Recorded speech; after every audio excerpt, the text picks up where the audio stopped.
Financially free किया है। तो मैं आपको ये होप दे सकता हूं कि अगर आज आप सही से नोट्स बनाएंगे और अप्लाई करेंगे तो आने वाला है 1 साल के अंदर आपकी जिंदगी में बहुत बड़ा परिवर्तन होने वाला है। सो जोरदार तालियों से help me welcome great leader mister BD Pandey and Sangeeta Pandey. Please come on the stage. जोरदार तालियां। जो लोग माला लेके आए हैं वो माला पे पहना सकते हैं। एंड आज के मास्टर ऑफ सेरेमनी है ना एनाज सिंह जी से मैं रिक्वेस्ट करूंगा कि माल्यार्पण के बाद उनको बुके देते उनका स्वागत है।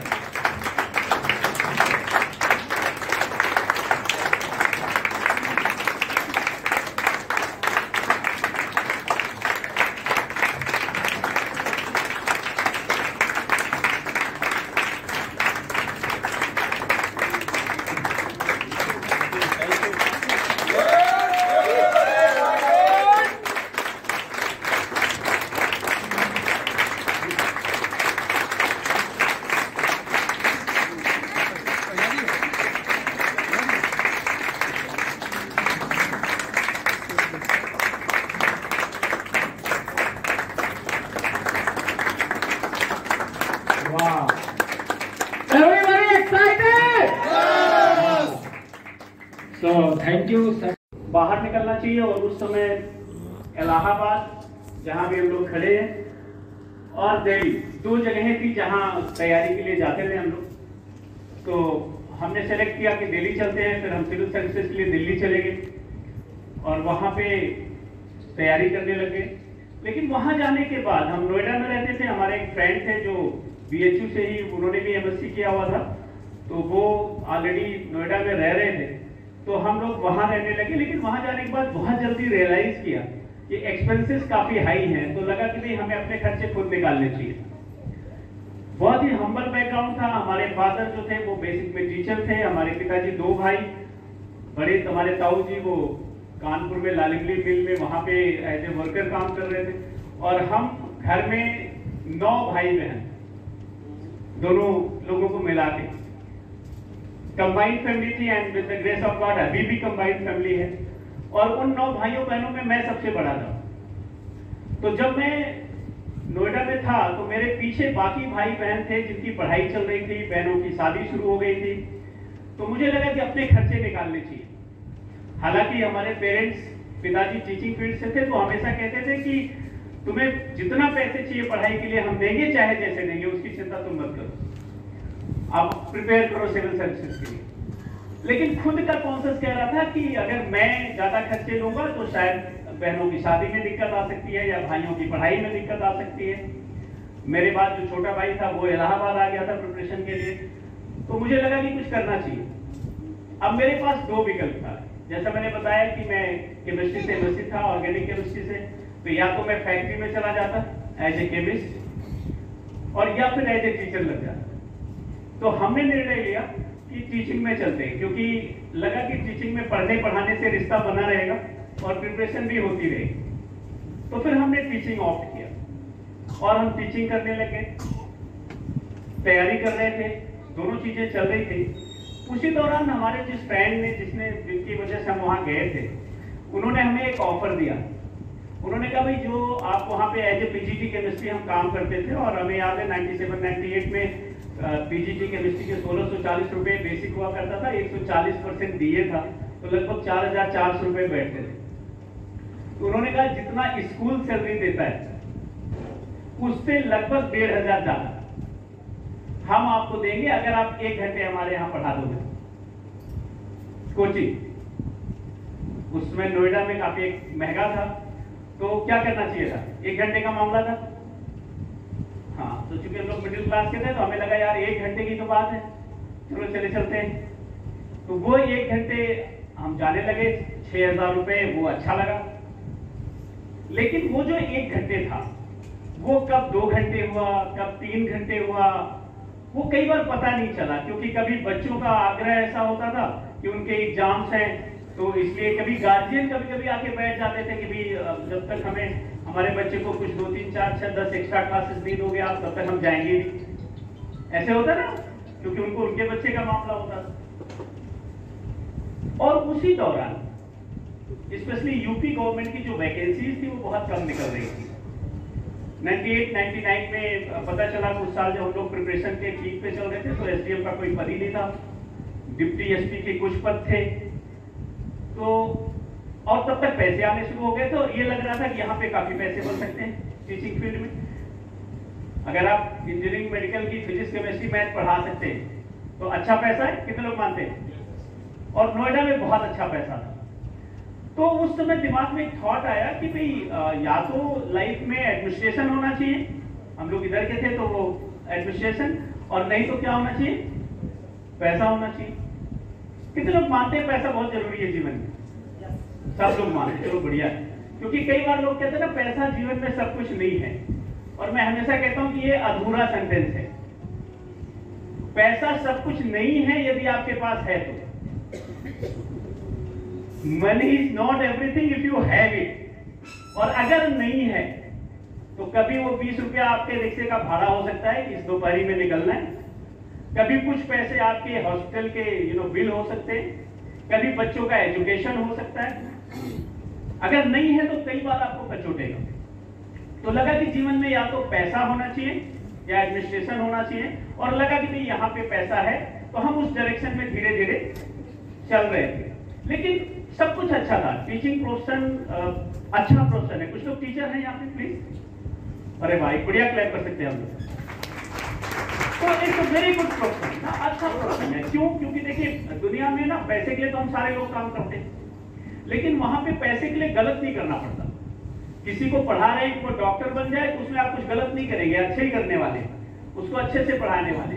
ऐसा नहीं है कि इसको 2 न्यूमेरिकल नहीं बताएंगे जिससे ये ज्यादा फीस दे दे, ऐसा कुछ नहीं होता। सही बात है, राइट? तो बढ़िया प्रोफेशन है टीचिंग प्रोफेशन। लेकिन वहां पे एक इंसिडेंट हुआ हमारे लाइफ के अंदर।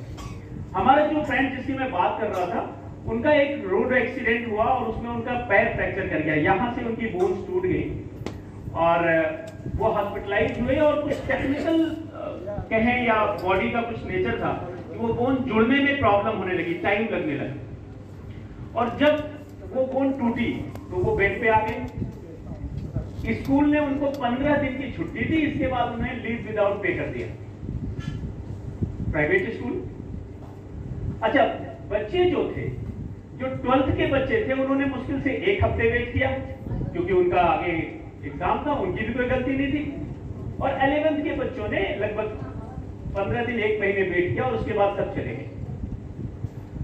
अब मुझे उस समय, चूंकि मैं उनके साथ बहुत क्लोज था, तो नोएडा में कैलाश हॉस्पिटल था, वहां पे वो एडमिट थे और पैसे की जरूरत लगने लग गई थी। तो मुझे एक चीज ने बड़ा उस समय कचोटा, क्योंकि मुझे लगा कि लाइफ में जिस वक्त इस व्यक्ति को पैसे की सबसे ज्यादा जरूरत है, उसी समय पैसा आना बंद हो गया। भाई स्कूल ने लीव विदाउट पे कर दिया, वो भी रहम कर रहा था कि भाई ठीक है, जब आप ठीक होंगे तो आपकी जगह किसी को रख नहीं रहे हैं, 2 महीने के लिए टीचर रख रहे हैं, 3 महीने के लिए टीचर रख रहे हैं, और बच्चे भी चले गए जहां से पैसा आ रहा। तो मेरे दिमाग में एक बात आनी शुरू हुई कि यार ये राइट व्हीकल नहीं है, क्योंकि जिस समय आपको सबसे ज्यादा पैसे की जरूरत होगी उस समय शायद वो आपका साथ छोड़ दे। तो लगा कि कुछ होना चाहिए जीवन में, क्या हो ये भी पता नहीं था। लेकिन वो बात गई और फिर धीरे धीरे फिर से वो लाइफ शुरू हो गई, कोचिंग ट्यूशन फिर से शुरू हो गया, फिर हम उसमें बिजी हो गए। लेकिन उसी दौरान हमारे एक सीनियर थे, जो हमारे वो फ्रेंड थे, उनके एक सीनियर थे, उन्होंने ऑफर किया कि भाई एक बिजनेस है आप लोग देखिए। लेकिन जैसे हुआ कि बिजनेस है आप लोग देखिए, तो हम लोगों ने उसको एक सिरे से खारिज किया। क्यों? क्योंकि लगता था कि बिजनेस है तो हम क्यों देखें। हमारा माइंडसेट ये था कि बिजनेस वो करता है जिसको नौकरी नहीं मिलती। हम लोग बचपन से, हम स्पेशली हमको लगता है, हम ये पूर्वांचल के सारे लोग, सबके दिमाग में बचपन से यही डाला जाता है कि बड़े होकर क्या करना है, और दिमाग में यही था जिसको नौकरी नहीं मिलती वो बिजनेस करता है। तो लगा कि नहीं हमारे पास तो नौकरी भी है। और मजेदार बात तब हुई जब उन्होंने कहा भाई पार्ट टाइम का काम है।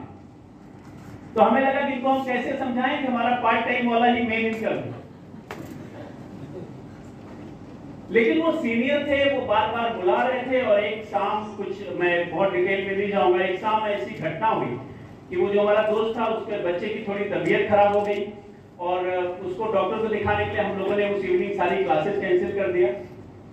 और जैसे डॉक्टर के पास गए तो नवंबर का महीना था, उसे हल्की ठंड लगी थी, उसे कुछ दवा दिया या इंजेक्शन दिया, मतलब विद इन 15 मिनट वो फिर खेलने लग गया जैसे बच्चों का होता है।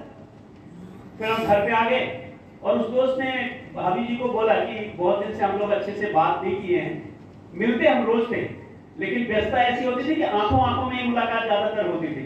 पहुंच गए तो बच्चे बैच आई हुई है, क्लास में चले गए, वो अपनी क्लास ले रहा था, तो उस दिन बोला कि हम लोग बैठ के बातें करेंगे, पकौड़ी बनाओ। ऐसा होता हम लोग इधर वाले पकौड़ी, तो हम वो पकौड़ी खा ही रहे थे कि तब तक फिर से उनका फोन आ गया। किसका? जो हमारे सीनियर थे कि भाई हाँ उस दिन ट्यूसडे था, बोले आज फिक्की में मीटिंग है। तो कार्डलेस था उस वक्त, तो हमारे दोस्त ने कार्डलेस का मुंह बंद किया और मुझसे इशारे में बोला फिर बुला रहे हैं। तो मैंने बोला बोल दो आ रहे। तो हमारी ट्यूनिंग अच्छी थी, उसने बोल दिया आ रहे, फिर बाद में मेरे से कहते भाई क्यों जा रहे। अभी कुछ लोग नए आए होंगे ना ऐसे, तो मैंने कहा यार इसलिए जा रहे हैं कि वो सीनियर है, कब से बुला रहे हैं, तो एक बार चल के देखते हैं। और उन्हें भी मना करते हैं क्योंकि हमें लग रहा था वो भी कहीं फंस गए, तो हमें लगा कि उन्हें भी मना करते हैं। जब हम निकलने लगे तो देखिए गॉड हैव अ प्लान। दोस्त ने क्या बोला, डायरी और पेन ले लेते हैं। हमने कहा उसका क्या काम, तो बोला बिजनेस मीटिंग है, शायद इंग्लिश में होगी, कुछ इंग्लिश ही सीखेंगे। वो बहुत ही लर्नेड पर्सन है फिजिक्स। तो हम लोग वहां चले गए और हमने वहां बिजनेस देखा। तो इनिशियली दो चीजों ने हमें बहुत प्रभावित किया। पहली चीज हमें प्रभावित की कि जहां हम जाने की कल्पना करते थे, हम जो साइंस बैकग्राउंड के लोग हैं उनका एक तो या तो आप साइंटिस्ट बनना चाहते हैं या इंजीनियर डॉक्टर बनना चाहते हैं, सिविल सर्विसेज के लिए हम लोग वहां गए थे। तो हमने देखा कि बहुत सारे लोग ऑलरेडी वो करके वो इस बिजनेस को कर रहे थे, और न सिर्फ कर रहे थे बल्कि उनमें से हमने कुछ लोगों को देखा जो इस बिजनेस में सफल होने के बाद सिर्फ इसी को कर रहे। तो हमारे दिमाग में एक सवाल आया, दो सवाल दिमाग में आया था। पहला, इस बिजनेस से मिलता क्या है जो ये सारे लोग कर रहे हैं, क्योंकि मुझे क्या लग रहा था कि लाइफ में सक्सेसफुल है, कोई साइंटिस्ट है, नासा साइंटिस्ट है, इंजीनियर है, डॉक्टर है, वो लोग क्यों कर रहे हैं बिजनेस को। और दूसरा हमें लगा कि करना क्या पड़ता है जो कर लेते हैं, क्योंकि उसमें सब सक्सेसफुल थे। हमने वहां देखा कि स्टूडेंट भी बिजनेस को करके सक्सेसफुल थे और सीनियर साइंटिस्ट भी बिजनेस को करके सक्सेसफुल थे। तो दिमाग में आया कि करना क्या पड़ता है जो सब लोग कर लेते। लेकिन और तो बहुत ज्यादा कुछ समझ में नहीं आया, लेकिन एक चीज लगा कि कुछ है, क्योंकि जब पहली बार बिजनेस प्लान में दिखाया गया और ये बताया गया कि कंपनी डायरेक्ट आपको देती है। नॉर्मली जब भी कोई प्रोडक्ट हम लेके आते हैं तो कहां से लेके आते हैं, शॉप से लेके आते हैं। शॉपकीपर बनाता है? नहीं बनाता। वो कहां से लाता है? Wholesaler, distribution. यानी एज ए कस्टमर जब हम 100 रुपए का सामान खरीदते हैं तो फैक्ट्री में 10 से 40 रुपए में बनता है रफली, और 60 से 90 रुपए कहां जाते हैं? उसके डिस्ट्रीब्यूशन में जाते हैं। एक डिस्ट्रीब्यूशन नेटवर्क है, वो distribution network time to time आप कह सकते हैं ना कि एक्सपेंड होता रहता है। हमारे बचपन में केवल दुकान हुआ करती थी, आज से 20 साल पहले मॉल्स भी आ गए, फिर रिटेल आउटलेट भी आ गए, और पिछले 5-7 सालों से ऑनलाइन बिजनेस भी आ गया। आप लोगों के घर में भी ई कॉमर्स ऑनलाइन सामान आया नहीं आया? तो वो डिस्ट्रीब्यूशन पैसा 60% जाता है। तो पहली मीटिंग में उन्होंने बताया इसी 60% का बिजनेस है।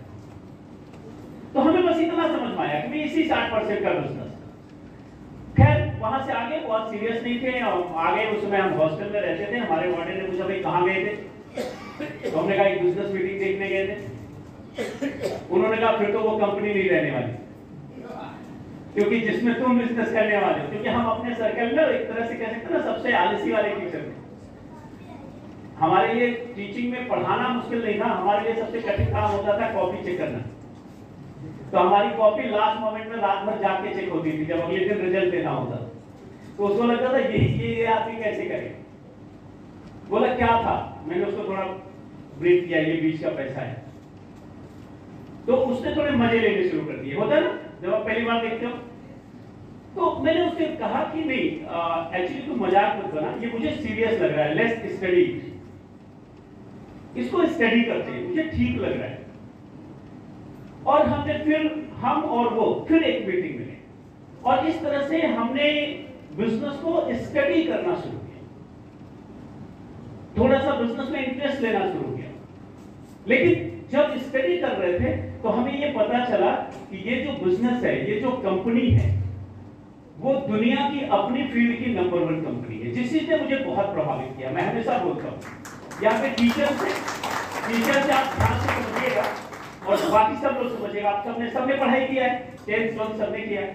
आपके क्लास का जो नंबर 1 बच्चा होता है, आप ये मान के चलते हो ना कि ये कुछ अच्छा करेगा, हाँ या ना? आप कॉलेज जाते हैं, जो कॉलेज टॉप करता है बच्चा, क्या मान के चलते हैं? अच्छा करेगा। अगर किसी बच्चे ने यूनिवर्सिटी टॉप किया, बहुत अच्छा करेगा। स्टेट टॉप किया, बहुत अच्छा करेगा। और जब हमें पता चला कि इस कंपनी ने ना सिर्फ अपना स्टेट, अपनी कंट्री, बल्कि दुनिया में अपनी फील्ड में नंबर 1 है, तो लगा कि कुछ तो है। बिजनेस समझ में नहीं आया, बस ये बात समझ में आई कि अगर कोई कंपनी दुनिया में नंबर 1 है और वो इंडिया में बिजनेस करने के लिए आ रही है, तो इंडिया जैसी बड़ी मार्केट को कभी भी अपने हाथ से जाने नहीं दी। क्योंकि आज की डेट में दुनिया में कुछ मार्केट जो फास्टेस्ट ग्रोइंग मार्केट हैं, उसमें से एक हमारी कंट्री भी है, हाँ या ना? तो मुझे एक बात समझ में आया कि अगर दुनिया का नंबर 1 है, जिसका मतलब बिजनेस की समझ उसको ज्यादा है, और पूंजी उसने उस समय इंडिया में, अभी इन्होंने 1000 करोड़ से ज्यादा इन्वेस्ट करके फैक्ट्री डाली है। तो अभी जो लोग देख रहे हैं, आप लोग एक चीज सोचिए कि एक बिजनेस ओनर है जिसने इंडिया में 1000 करोड़ से ज्यादा का कैपिटल लगाया है। बिजनेस की समझ हमसे आपसे उसको ज्यादा है या नहीं है? अच्छा, 1000 करोड़ लगाया, अगर नहीं चला तो नुकसान किसका ज्यादा होगा? उसका ज्यादा होगा। तो उसको समझ भी ज्यादा है और उसका नुकसान भी ज्यादा है, तो हमसे आपसे ज्यादा सिंसियर होकर बिजनेस करने वाला है, हाँ या ना? तो चिंता किसको करनी चाहिए, उसे या हमें? तो मेरे एक सीधा सा कॉन्सेप्ट मेरे दिमाग में आया कि इंडिया में बिजनेस करने के लिए जो भी चीजें जरूरी होंगी, they have to change, they have to do that, वो उसको जरूर करेंगे। जब हमने शुरू किया था इंडिया में तो केवल 10 प्रोडक्ट थे। कितने प्रोडक्ट थे? और 1 लीटर के नीचे कोई डब्बा नहीं था। अब आप सोच के देखिए कि आज से करीब 22 साल पहले, इवन जब कंपनी इंडिया में आई थी, अगर मैं 2000 के आसपास की बात करूं, तो इस बिजनेस को शुरू करने के लिए, स्टार्ट करने के लिए मिनिमम 4400 रुपए लगते थे। कब?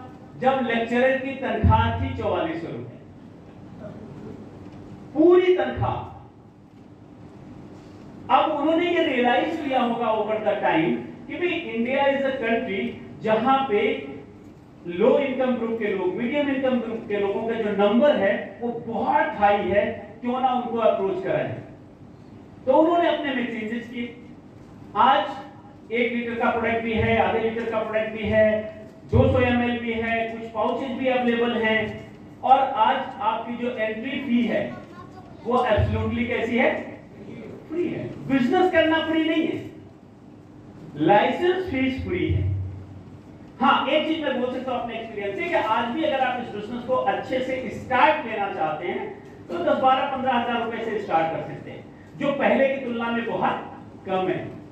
मैं टीचिंग फील्ड से हूं तो मैं बता सकता हूं कि आज भी जो बेसिक में टीचर है उसकी शुरुआत 40-45 हजार रुपए से होती है। तो आप सोचो कि 10 हजार उस समय लेक्चरर की पूरी तनख्वाह, और आप 10 हजार रुपए से शुरू कर सकते हैं। तो हमने शुरू किया चीजों को, लेकिन डाउट था, होगा नहीं होगा, कैसे होगा, सही है गलत है। लेकिन जैसा मैंने कहा, जब मुझे पता चला दुनिया की नंबर 1 है, जब मुझे पता चला कि दुनिया में बहुत सारे प्रोडक्ट्स में डील करते हैं, तो एक लॉजिक आ गया कि अगर दुनिया में नंबर 1 है तो इंडिया में भी करेगा, और ये निर्णय लिया नहीं करते इस बिजनेस में। लेकिन जैसे ही करने का निर्णय लिया वैसे ही चैलेंजेस आने शुरू हो गए। सबसे पहला जो मेजर चैलेंज आया हमें हमारे लिए कि हमारे जो अपने थे, हमारे सबसे क्लोज कौन होता है? पेरेंट्स, हाँ है ना? वाइफ के पेरेंट्स। तो सबसे पहले जिन लोगों का सबसे ज्यादा विरोध तो मैं नहीं कहूंगा, नाराजगी थी हमें हमारे इस बिजनेस को लेकर के, वो हमारे पिताजी को थी और इनके पिताजी को। और दोनों एक दूसरे से कहते थे कि इनको समझाओ, क्योंकि उन्हें क्या लगता था कि भाई इनका पढ़ाई लिखाई करने बेकार हो गया, और जितना ये जो कर रहे हैं एक्चुअली वो अपनी जगह सही थे। उन्हें क्या लग रहा था कि ये कुछ ऐसा काम कर रहे हैं जिससे कि इनकी तो जो होगी हम सबकी भी बदनामी होने वाली। और सबसे बड़ी बात क्या थी कि जितने हम कॉन्फिडेंट नहीं थे कि ये बिजनेस होगा, उससे ज्यादा उनके दोस्त कॉन्फिडेंट थे कि ये नहीं चलेगा। तो वो हमसे कहते थे कि वो फला कह रहे थे नहीं चलेगा, फला कह रहे थे नहीं चलेगा। अब हमारे जीवन में उस वक्त बड़ी दुविधा थी, और मेरा मानना है कि आपके जीवन में कई बार इस तरह की दुविधा आएगी कि किसको सुना जाए, किसकी बात माने। जब हम बिजनेस को स्टडी कर रहे थे तो जो लोग इस बिजनेस को इंडिया में कर रहे थे, हमारे जो अपलायंस थे, राजीव त्यागी जी, अमरीश जी, सुमित जी, ये लोग कह रहे थे कि नहीं, ये बिजनेस इंडिया में बहुत बड़ा होने वाला है, रॉक करने वाला है, हमने किया था, आप भी कर सकते हो। दूसरी तरफ पिताजी, फादर इन लॉ, मामा जी, मौसा जी ये कह रहे थे कि बेकार है, कहां फंस गए। अब ये दुविधा थी किसको सुने, बट थैंक्स टू गॉड एक कॉमन सेंस दिमाग में आया कि हमें जहां जाना है हमें उनको सुनना चाहिए। ये गलत नहीं थे, लेकिन इन्होंने कोई भी एक्स्ट्रा इनकम जनरेट नहीं किया था लाइफ में। टीचिंग में हमारे पिताजी भी टीचर थे, इनके पिताजी भी टीचर थे, तो टीचिंग करते करते अपना लाइफ बिता रहे थे, अच्छा कर रहे थे, बुरा नहीं था, लेकिन एक्स्ट्रा इनकम जनरेट नहीं किया था, कुछ अलग से नहीं किया था। तो हम किसको सुने, हमें क्या चाहिए था, हमें वो फ्रूट्स चाहिए थे जो ये बिजनेस ऑफर कर रहा था।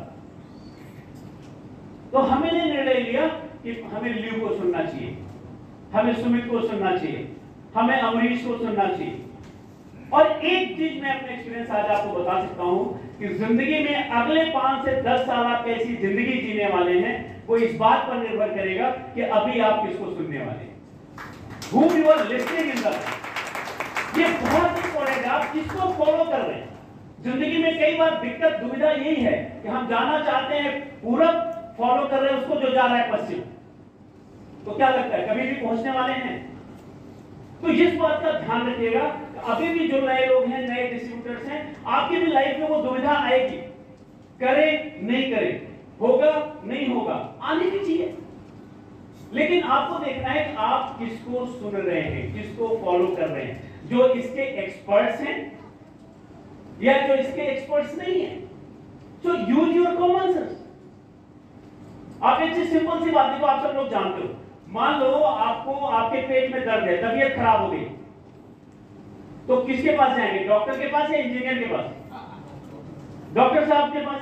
अच्छा मान लीजिए आपके भाई हैं, सगे भाई हैं, पापा हैं, वो प्रोफेसर हैं, सगे भाई हैं भाई, डॉक्टर साहब कहते हैं ये गोली खाओ और प्रोफेसर साहब कहते हैं नहीं मत खाओ, किसकी बात मानोगे, पक्का देख लेना, यही समझ वाली बात है। कितने लोग प्रोफेसर साहब की बात मान जाते हैं, पेट को ठीक होने का छोड़ो, उनकी जिंदगी पता नहीं कैसी कहां चली जाती है। जीवन में यही पे गड़बड़ है, कॉमन सेंस है। आपकी गाड़ी खराब है तो मैकेनिक के पास जाओगे, हाँ या ना, या प्रोफेसर साहब के पास, पढ़ा लिखा नहीं है फिर भी किसकी बात मानोगे, क्यों, क्योंकि वो उसका एक्सपर्ट है। तो मुझे ये बड़ा क्लैरिटी आ गया कि जो जिसके एक्सपर्ट्स हैं लेफ्ट लिसन है। और इस बिजनेस को एनालाइज करने के बाद एक चीज समझ में आ गया था कि खोने के लिए कुछ नहीं, नथिंग टू लूज, क्योंकि इसके की फीचर्स में क्या है कि आप पार्ट टाइम में कर रहे हैं, अपने मेन काम को डिस्टर्ब नहीं कर रहे और उसके साथ इस काम को कर रहे। तो हमने कहा चलो उनको सुनते हैं, काम करना शुरू किया। जैसे ही काम शुरू किया तो जो सबसे ज्यादा चैलेंज आना शुरू हुआ कि भाई प्रोडक्ट महंगे हैं। कितने लोगों को ये प्रॉब्लम आती है, नहीं आती आप लोगों को, इलाहाबाद आती है। और वो सिर्फ इलाहाबाद में नहीं है, पूरे इंडिया में है, और सिर्फ इंडिया में नहीं है, बहुत सारे लीडर्स हम लोग बाहर भी ट्रेवल करते हैं। तो हम इवन ना मलेशिया में थे, हम कनाडा में थे, तो वहां पे भी वहां के लोगों से जब बात हुई तो जी प्रोडक्ट्स आर वेरी एक्सपेंसिव, वो एक परसेप्शन है। तो मुझे मेरे भी सामने आया कि प्रोडक्ट महंगे हैं, और मैंने अपने अपलायंस से बात किया कि भाई मैं कैसे करूं, लोग कह रहे प्रोडक्ट महंगे हैं। उन्होंने बहुत अच्छी बात की, मैं आपसे उससे बताता हूं। पहली चीज उन्होंने हमें इंकरेज किया कि आप प्रोडक्ट की ट्रेनिंग लीजिए। आज प्रोडक्ट को ज्यादा से ज्यादा जो अफोर्ड कर सकते हो पहले आप यूज करो। उन्होंने हमें बताया, तो मैं आपके साथ शेयर करना चाहता हूं। देखो, जब भी कोई प्रोडक्ट होता है दुनिया के अंदर, बिजनेस के अंदर, तो प्रोडक्ट्स को हम हमेशा दो एंगल से देखते हैं। पहला कस्टमर एंगल और दूसरा बिजनेस ओनर एंगल, हाँ या ना?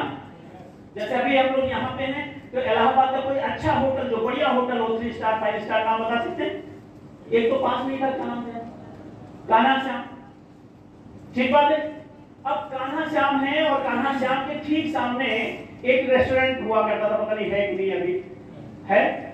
हाँ, वो वहां पे हमने खाना खाया बहुत पहले, 2002-3 में। तो अब आप बताओ, वो चुन्नीलाल का खाना सस्ता है या कान्हा श्याम का?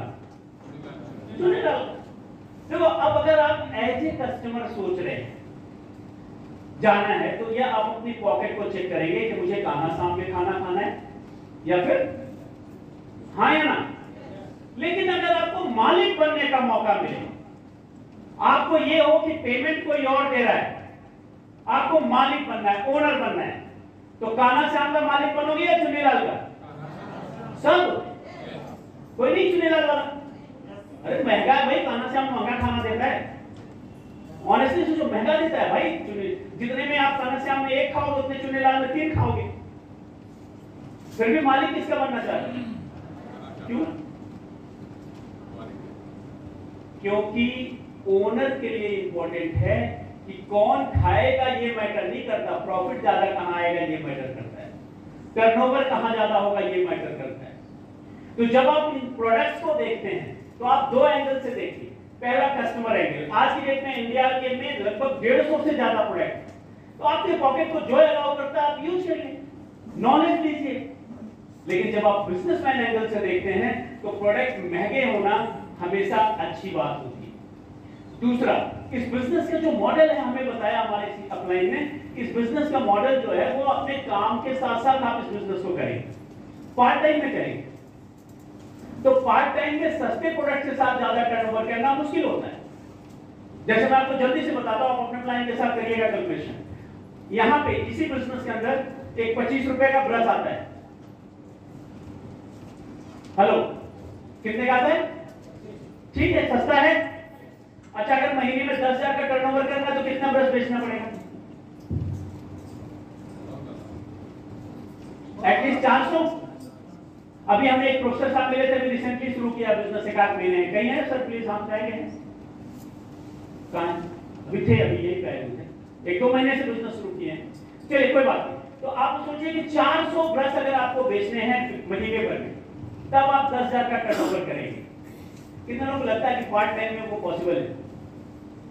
पार्ट टाइम रोज 30 ब्रश बेचने, और ऐसा नहीं कि लोग आपके दरवाजे पर लाइन लगा के खड़े होंगे कि मुझे ब्रश दे दो।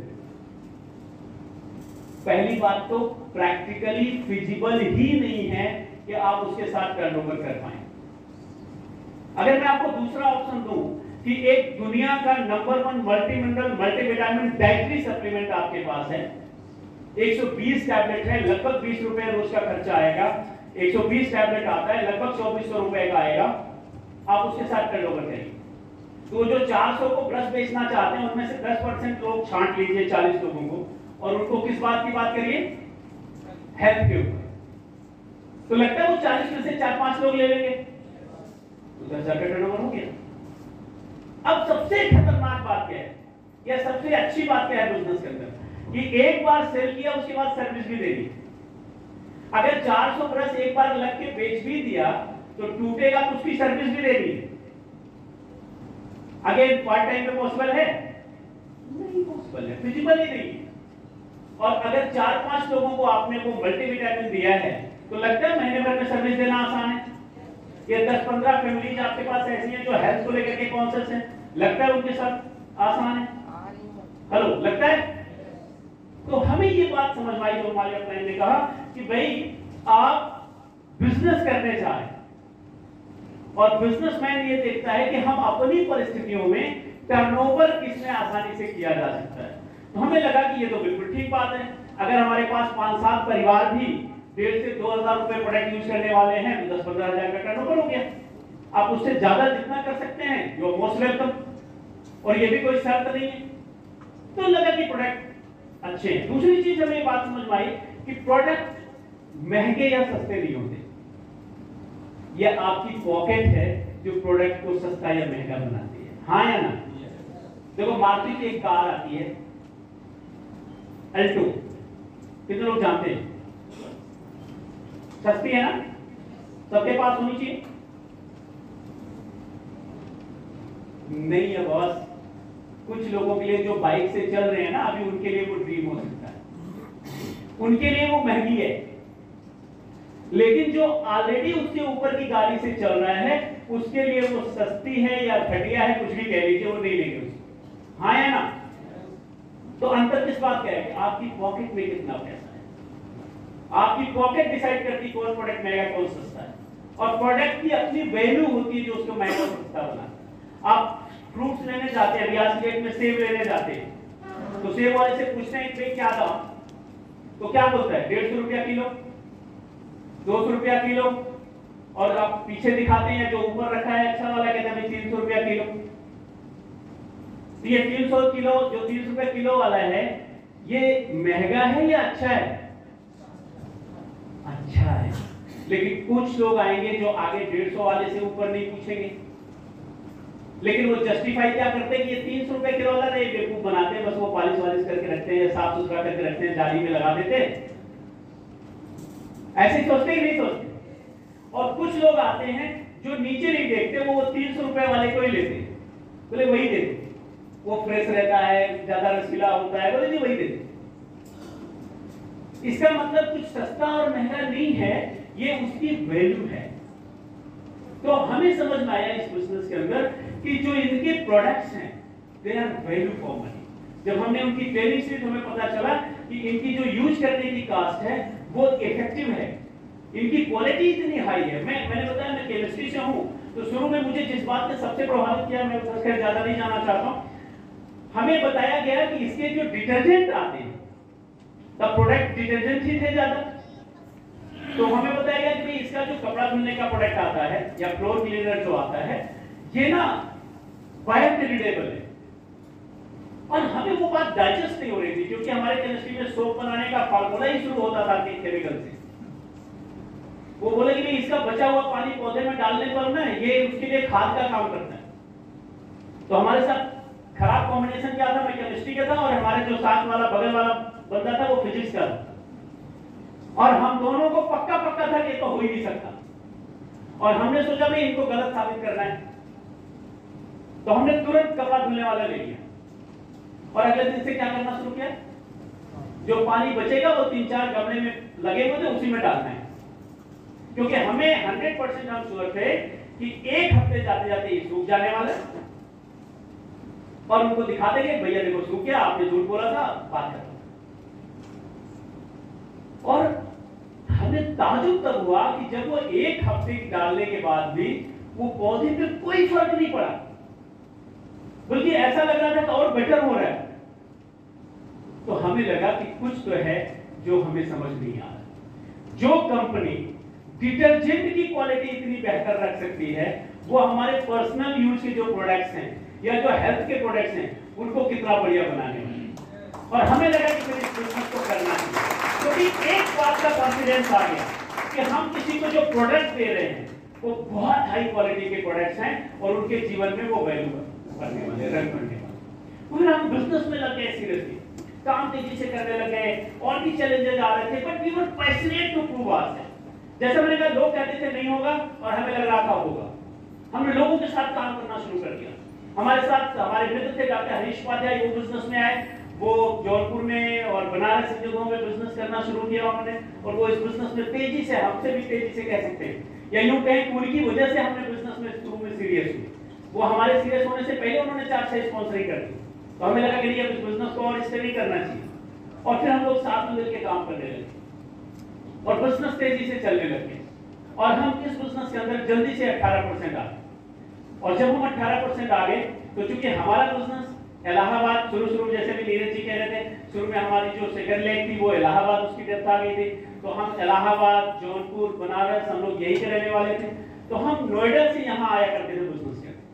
18% के बाद हमने बिजनेस में मेडिकल ले लिया, और हम मेडिकल लेके जौनपुर आ गए, क्योंकि इधर के जो लोग थे उस वक्त, डॉक्टर साहब यहाँ बैठे हैं, सब शुरू के लोग हैं, इधर के लोग ना इसको बिजनेस की तरह नहीं कर रहे थे, वो मेंबर की तरह करते थे। बोले जी कुछ नहीं करना होगा, 2-3 को बना दो हो जाए। तो हमें लगा ये तो गड़बड़ है, जौनपुर में और भी ज्यादा स्थिति खराब थी। तो हम मेडिकल लेके आ गए जौनपुर की, भाई हम लोगों को सही से बिजनेस करने में हेल्प करेंगे। फिर वहां हम बिजनेस हमारा स्टक रहा, लगभग 10-12 महीने तक हम 18% पे रहे। लेकिन जब हम 18% पे रहे तो हमने एक काम किया कि हमारे जो अपलाइन थे उनके साथ हमने बॉन्डिंग और स्ट्रॉन्ग की, पहले से ज्यादा। रोज उनके साथ बात करना, रोज सीखना। जब हम यहाँ थे, हमारे मीटिंग फंक्शंस दिल्ली हुआ करते थे, ज्यादातर बड़े फंक्शन, यहाँ से लोग जाने को तैयार नहीं होते थे जौनपुर से। तो अब दो ही ऑप्शन था कि अगर हमारे टीम का कोई नहीं जा रहा है तो हमें क्या करना चाहिए। कुछ लोग सोच रहे नहीं जाना चाहिए, लेकिन थैंक टू गॉड हमें भगवान ने एक बुद्धि दी कि अगर टीम का कोई नहीं जा रहा, मैं भी नहीं जाऊंगा, तो मुझे पता कैसे चलेगा कि वो क्या है। मैं भी नहीं सीखूंगा तो मैं टीम को सिखाऊंगा। तो मैं अकेले जाता था वहां और जाता रहा, और फिर 18 महीने बाद हमने अपनी प्लैटिनम क्वालिफिकेशन शुरू की, और 25 महीने जाते थे बिजनेस में, हम प्लैटिनम आ गए। और इस पूरी जर्नी के दौरान सबसे ज्यादा सहयोग जो हमें मिला वो हमारी वाइफ से मिला। वो साइलेंटली हमें सपोर्ट कर रहे हैं। इस बिजनेस की एक बहुत खूबसूरत बात है कि आप इस बिजनेस को ना वाइफ के साथ बिल्डअप करते हैं। अगर मेरे से कोई कहे इस बिजनेस की 2 सबसे खूबसूरत बात बताइए, तो मैं सबसे पहले नंबर पर रखता हूं, you can build it together. आप हस्बैंड वाइफ साथ में कर सकते हो। क्योंकि एक चीज मेरा स्ट्रॉन्ग बिलीव था पहले, अभी भी काफी कुछ उसके आसपास चीजें हैं, कि अगर आप बिजनेस करते हैं ना, तो ज्यादातर लोगों की एक पीढ़ी निकल जाती है बिजनेस को एस्टैब्लिश करने में, अगली पीढ़ी एंजॉय करती है, हाँ या ना। या ज्यादातर हम जब भी सक्सेसफुल होते हैं, कहीं पे भी आप टॉप ऑफिसर्स हैं, कहीं पे भी कॉर्पोरेट लेवल पे अच्छा कर रहे हैं, तो आपको उसी परिवार से दूर रहना पड़ता है जिसके लिए आप उस काम को कर रहे हैं, हाँ या ना। और इस बिजनेस के अंदर आप हस्बैंड वाइफ मिलकर इस बिजनेस को बिल्डअप करते हैं। आपने सुना ना, smell the roses along the journey, सुना है? और मैं हमेशा कहता हूं, you can smell the roses along this journey. आप इस जर्नी में ना वो स्मेल ले सकते हो। तो वाइफ ने हमें शुरू में बहुत सपोर्ट किया पैसे लिए, और आज वो हमारे साथ है। मैं चाहूंगा आपसे वो भी 2 मिनट 10 मिनट बात करें। तो आप एक वार्म वेलकम करिए मैं ब्यूटी प्रोवाइड संगीता पांडे की।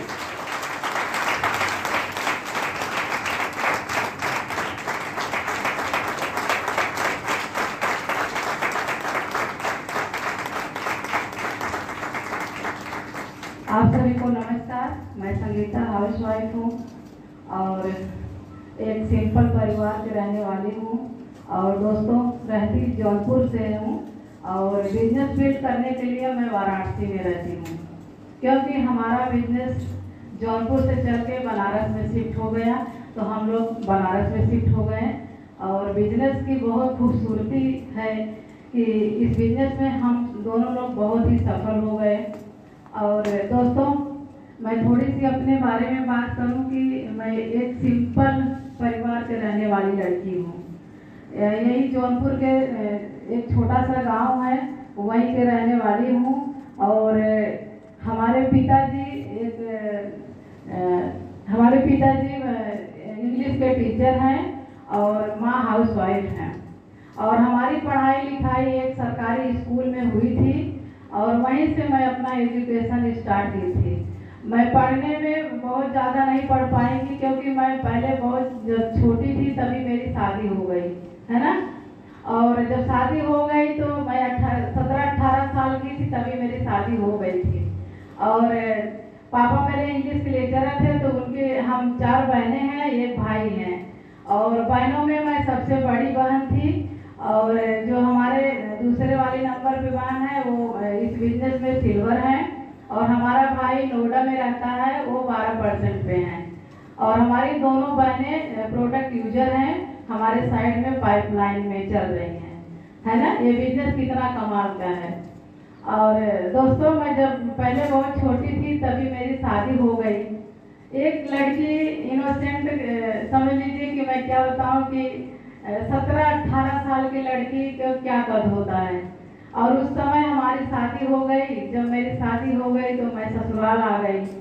और जब ससुराल आई तो सारी लेडीजें समझ सकती हैं कि हाउसवाइफ तो थे ही, लेकिन बट इस बिजनेस के बदौलत हम बिजनेस वूमन भी हो गए।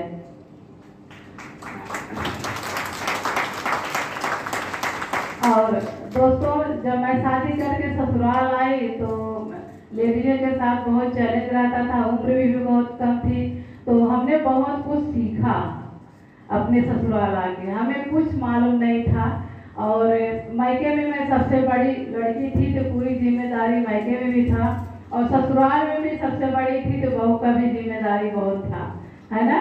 हम पूरी जिम्मेदारी को लेके चलते थे और अपना कर्तव्य निभाते चले।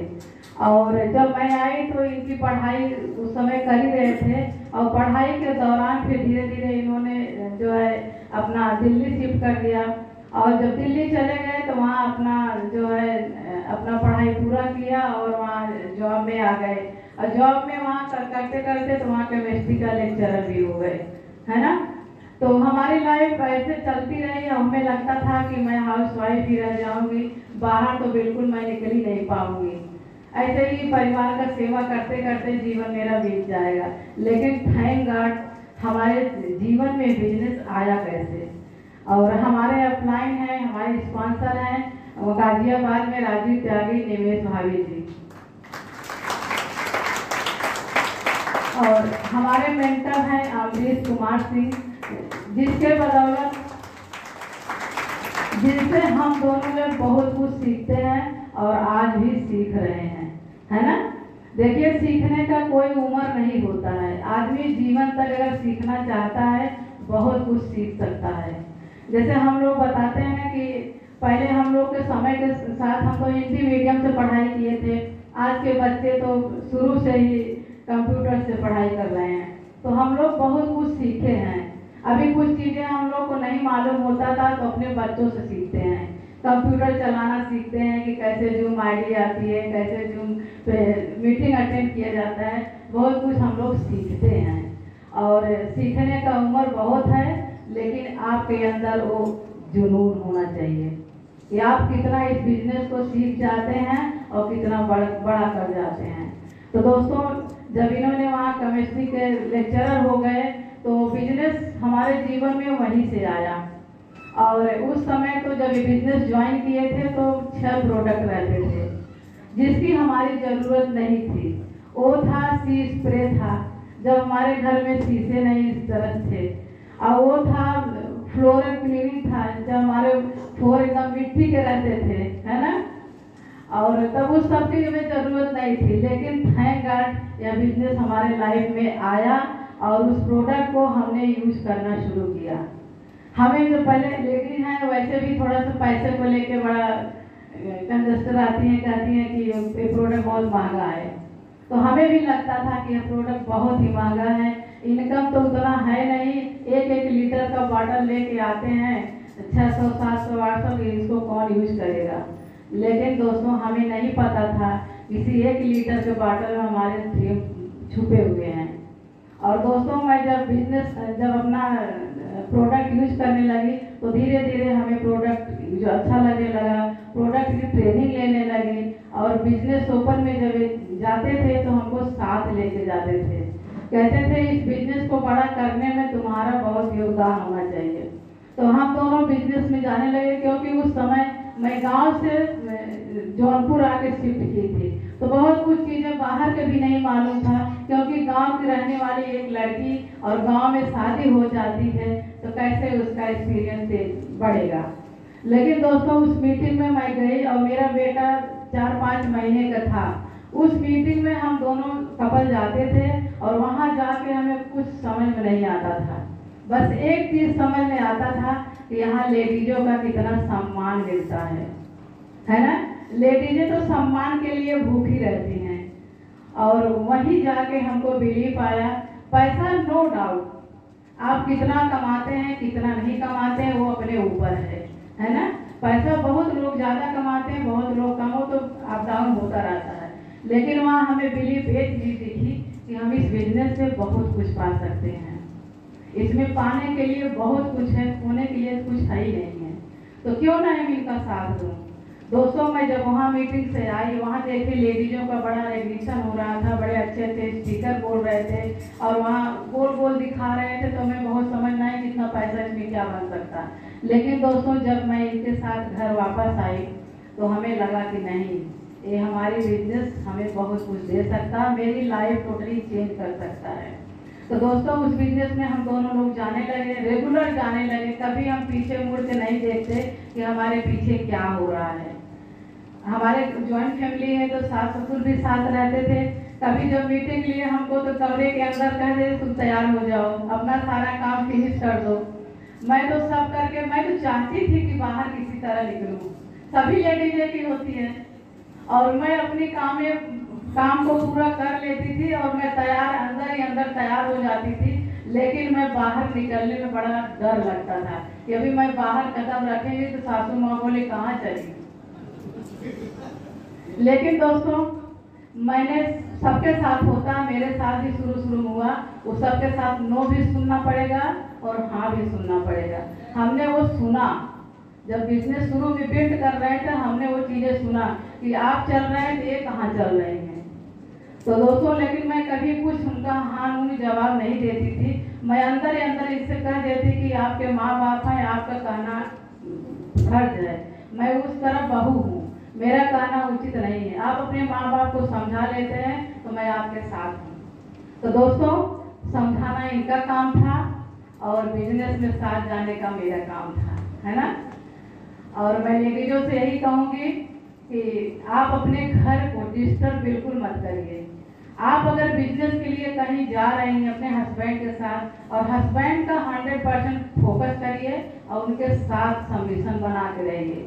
और अपने घर, जब घर से बाहर निकलती है बिजनेस बनाने के लिए, तो आप अगर पेरेंट्स आपके साथ हैं तो आप अपने प्लीज अपने घर को मैनेज करके निकलिए। जो आपका कर्तव्य होता है उसको आप करके ही निकलिए, इसी से आपका बिजनेस बढ़ेगा। और नहीं तो आप पता लगा कहीं पॉजिटिव माहौल से आई हैं और घर के अंदर कदम रखती हैं तो कोई बस एक सेंटेंस बोल देता है तो सारा पॉजिटिव आपका गायब हो जाता है ना। वो सबके साथ होता है, हम लोग के साथ हुआ है। लेकिन आपको विजन दिखना चाहिए। हमें विजन दिख गया, ये बिजनेस हम आपको कहाँ ले जाएगा। रास्ते बहुत दाएं बाएं दिखते हैं, लोग बहुत आपको निगेटिव बोलेंगे, लेकिन आपका अगर विजन क्लियर है तो आप आगे देख सकते हैं। तो दोस्तों यह बिजनेस हमारी लाइफ में ऐसे आया और मैं अपना कर्तव्य निभाते निभाते इनका साथ 100% देने लगी। और आज मेरा बिजनेस कहाँ से कहाँ हो गया, कितने लोग हमारे टीम में हमें खुद ही नहीं पता है ना। और इस बिजनेस में 5 महीने का बेटा लेके जाती थी और वह बेटा आज हमारा 21 साल का हो गया और हमारा बिजनेस भी 21 साल हो गया। इस बिजनेस की कितनी पोटेंशियल है। और ये तो बहुत पवित्र स्थान है, यहाँ लेडीजें सब बिजनेस को बड़ा बना सकती हैं। और मैं थोड़ी सी और बात करूंगी कि जब मैं ये बिजनेस लेके नोएडा से जब जौनपुर आते थे तो कहते थे तुमको इसी बिजनेस में मैं विदेश घुमाऊंगा। लेकिन दोस्तों हमको इनके ऊपर यकीन ही नहीं होता था। बताइए हाउस वाइफ होके कैसे यकीन करेगी, है ना। क्योंकि मायके में मैं एक टीचर की बेटी थी और जब ससुराल आई शादी करके, जिसके ऊपर हमारा बहुत गर्व था, और फिर यहाँ आए तो ससुर भी टीचर निकल गए और जब हस्बैंड से शादी हो गई तो पता लगा ये भी टीचर हो गए, तो गोल गोल हो गया। तो विदेश में कैसे घूम सकती हूँ, है ना।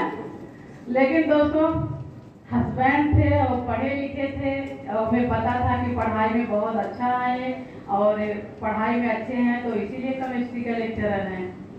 तो दोस्तों जब ये कहते थे कि चलो तुमको मैं जहाज से, मैं कभी कभी ना ससुराल से लौटती थी तो बाबतपुर एयरपोर्ट पड़ता था और हम वहीं गाड़ी रोक करके जहाज को रनवे करते हुए देखते थे। हमको अंदर से बड़ा अच्छा लगता था कि इसमें कभी हम बैठ सकते हैं। बोले तुमको बैठा के दिखाऊंगा। दोस्तों यही एक ऐसा बिजनेस है जहां आपको फुलफिल कर सकता है। और मैं जब पहला ट्रिप बताऊं, मैं जब इनके साथ मैं बैंकॉक जाने लगी, पहले जब बिजनेस बिल्ड करते थे तो पहले जब स्टेशन पे पहुंचते थे तो हम लोग, क्योंकि हमारा टीम भी यहाँ बैठी हुई है नोएडा से, हमारे बगल में है सब लोग, तो जब मैं बिजनेस बिल्ड करने जाती थी तो हमारे भाई को स्टेशन पर बुला लेते थे और वहीं से हमको भाई के घर भेज देते थे और अपना दिन भर बिजनेस बिल्ड करते थे। मैं भाई के घर रहती थी तो हमें वैसे ही लगा कि अभी जा रहे हैं और भाई को बुला लेंगे और हमको घर भेज देंगे, अपना बिजनेस करेंगे। लेकिन दोस्तों थैंक गॉड हमारे बिजनेस में ऐसा कुछ चमत्कार हुआ और जब हम लोग एयरपोर्ट गए तब भी नहीं विश्वास हो रहा था। और जिस दिन दोस्तों मैं फ्लाइट के अंदर अपने सीट पे बैठ गई उसी दिन मैं इनके आंखों में आंखें डालकर देखी और मैं रोने लगी। हमने कहा जो आप डिसीजन लिए बहुत अच्छा लिया।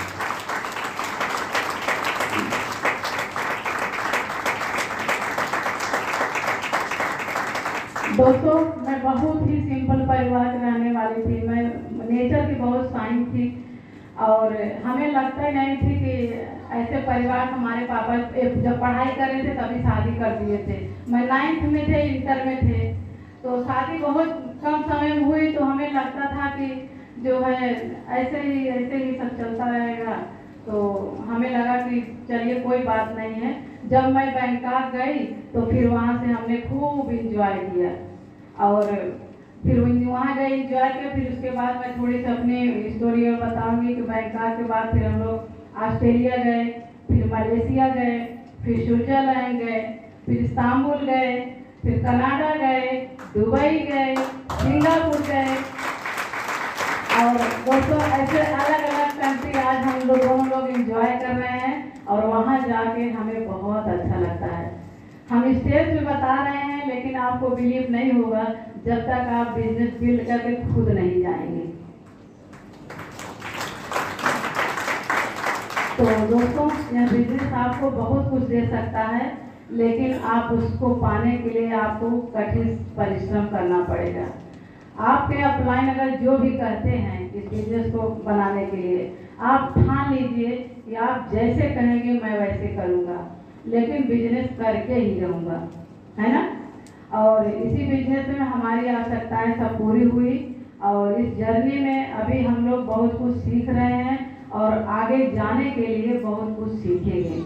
और इसी के साथ मैं एक छोटा सा मैसेज दे रही हूँ कि यह बिजनेस अगर हम सिंपल कपल कर सकते हैं तो आप सब बहुत बहुत बहुत अच्छे से कर सकते हैं। और एक मैसेज के साथ मैं अपनी बातें खत्म करूँगी। जिंदगी तब बेहतर होती है, जिंदगी तब बेहतर होती है जब आप खुश होते हैं, लेकिन जिंदगी तब बेहतरीन होती है जब आपकी वजह से लोग खुश होते हैं। तो दोस्तों अब आगे आप टीचर सुनिए। Thank you so much. Thank you.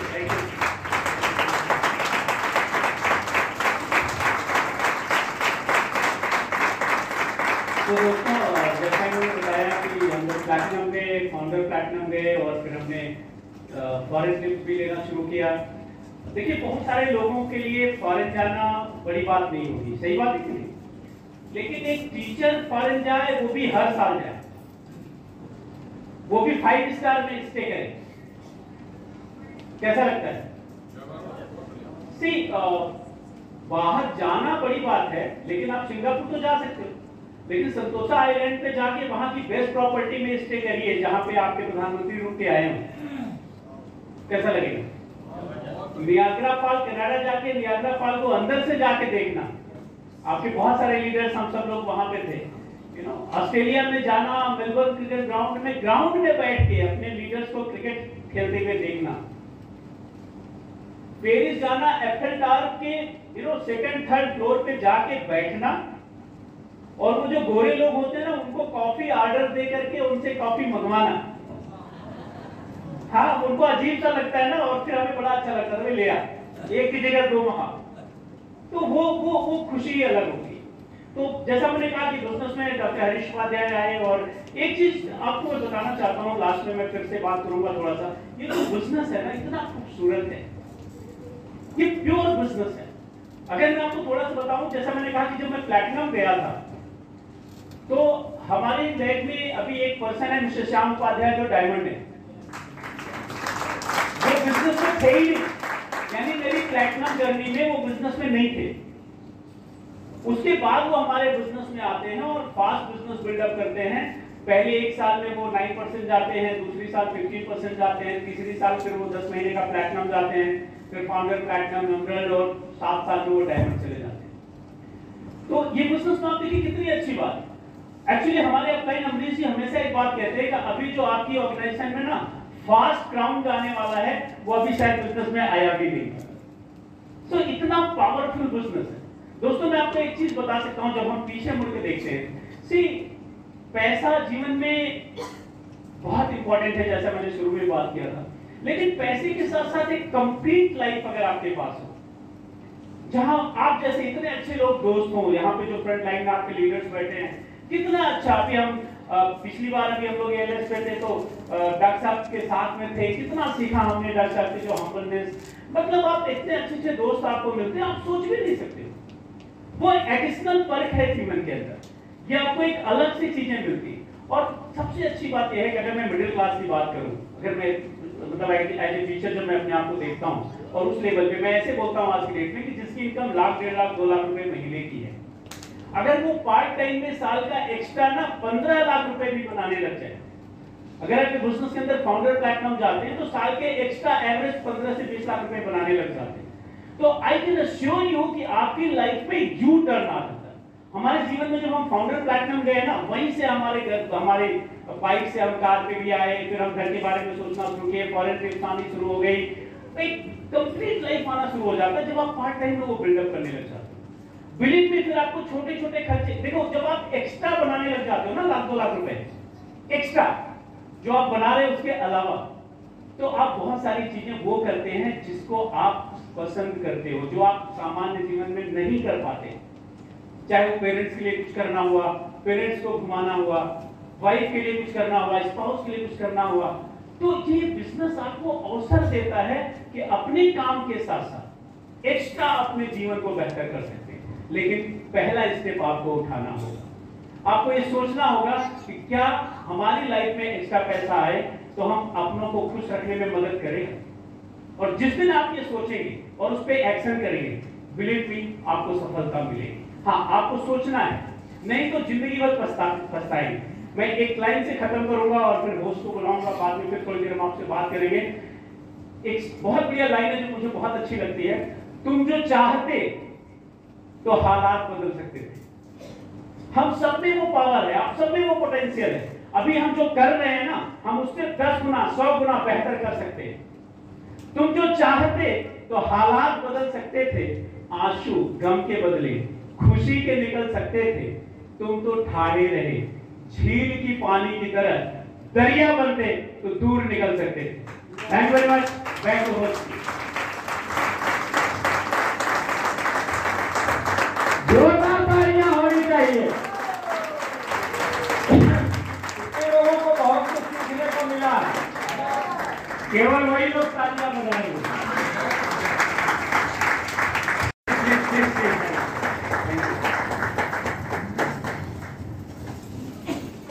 तो तैयार है सीखने के लिए? कितने लोग तैयार हैं? अभी मीटिंग 4-5 घंटे चलेगी।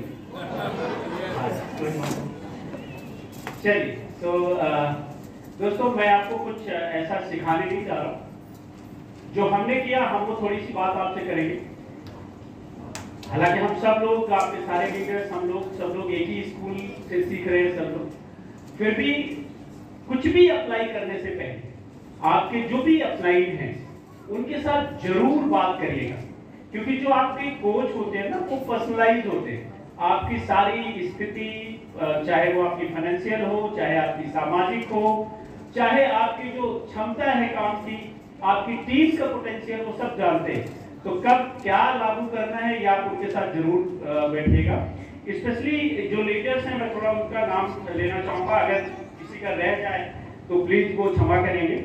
सबसे पहले यहाँ पे कुछ लीडर्स हैं, प्लैटिनम लीडर्स अखिलेश चंद जी और अंजू श्रीवास्तव जी हैं। यहाँ पे प्लैटिनम उनकी टीम है, आप अगर उनकी टीम से हैं तो उनको जरूर फॉलो करें। दिनेश जी हैं और पद्मा पांडे जी हैं, राहुल एंड शिखा पांडे जी हैं, राजेश एंड मनीषा मौर्य जी हैं, अरुणा और श्रीवास्तव जी हैं। तो आप कुछ भी करने से पहले इनसे जरूर बात करिए।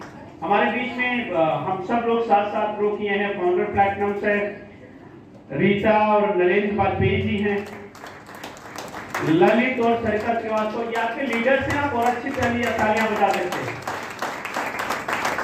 अभिषेक और गीतांजलि जी हैं, एसपी सिंह और शीला सिंह जी हैं, पीके वंशल और कौशल्या जी,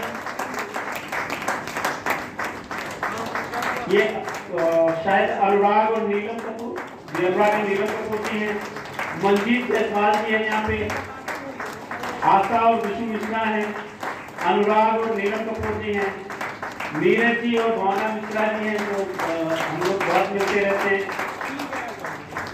जीतलाल जी हैं, पूर्णिमा जी हैं, कमलेश जी हैं, प्रभा, डॉक्टर सुरेश द्विवेदी जी हैं, स्वरूप सिंह, रोका सिंह है, अच्छा सॉरी, और सफायर हमारे बहुत अच्छे दोस्त भी हैं, अभी वो कहीं बाहर होंगे, पीसी मौर्य और रंजना मौर्य भी, और कुछ बड़े लीडर्स हैं जिनसे हम भी सीखते हैं, बहुत कुछ सीखा है यहाँ पे। और अभी वो इस समय एनएल यादव और पुष्पा यादव जी हैं, जो हमारी साथ लखनऊ में अभी वो इस समय टीम मीटिंग कर रहे हैं। डॉक्टर साहब यहाँ पे हैं, जिनका केवल नाम काफी था। जब हम लोग बिजनेस में थे जौनपुर बनारस, हम सुनते थे दूर से कि इलाहाबाद में डॉक्टर साहब ने जो बिजनेस बना रहे हैं, तो हमें लगता था कि हमारा भी जो निर्णय है वो सही निर्णय है। और ये आप कह सकते हैं ना कि ना सिर्फ आप जिनको देख पा रहे हैं बल्कि आप इनसे सीख सकते हैं। तो ये जो भी लीडर्स हैं, मैं एक बार फिर से कहूंगा कि मैं अगर कोई ऐसी बात करता हूं जो आपको लगता है कि आपको अप्लाई करना चाहिए, नहीं करना चाहिए, तो एक बार इनसे चेक जरूर करिए। ठीक बात है? तो तैयार है? चलिए, तो हम लोग थोड़ा सा जल्दी से बात करते हैं। अगले हमारे पास मेरे ख्याल से है 40-45 मिनट, राइट। सो 35-40 मिनट हम आपसे बात करते हैं। तो कितने लोग चाहते हैं कि अगले 2 से 5 साल में बड़ा बिजनेस हो, बढ़िया बिजनेस हो, लाइफ में चेंज है? सब लोग चाहते हैं? गलत सवाल है, सब लोग चाहते हैं। देखो, सबसे पहले आपको जो काम करना है वो करना है क्लैरिटी ऑफ योर लाइफ। आप चाहते क्या? पहले ये क्लैरिटी करना है जीवन के अंदर।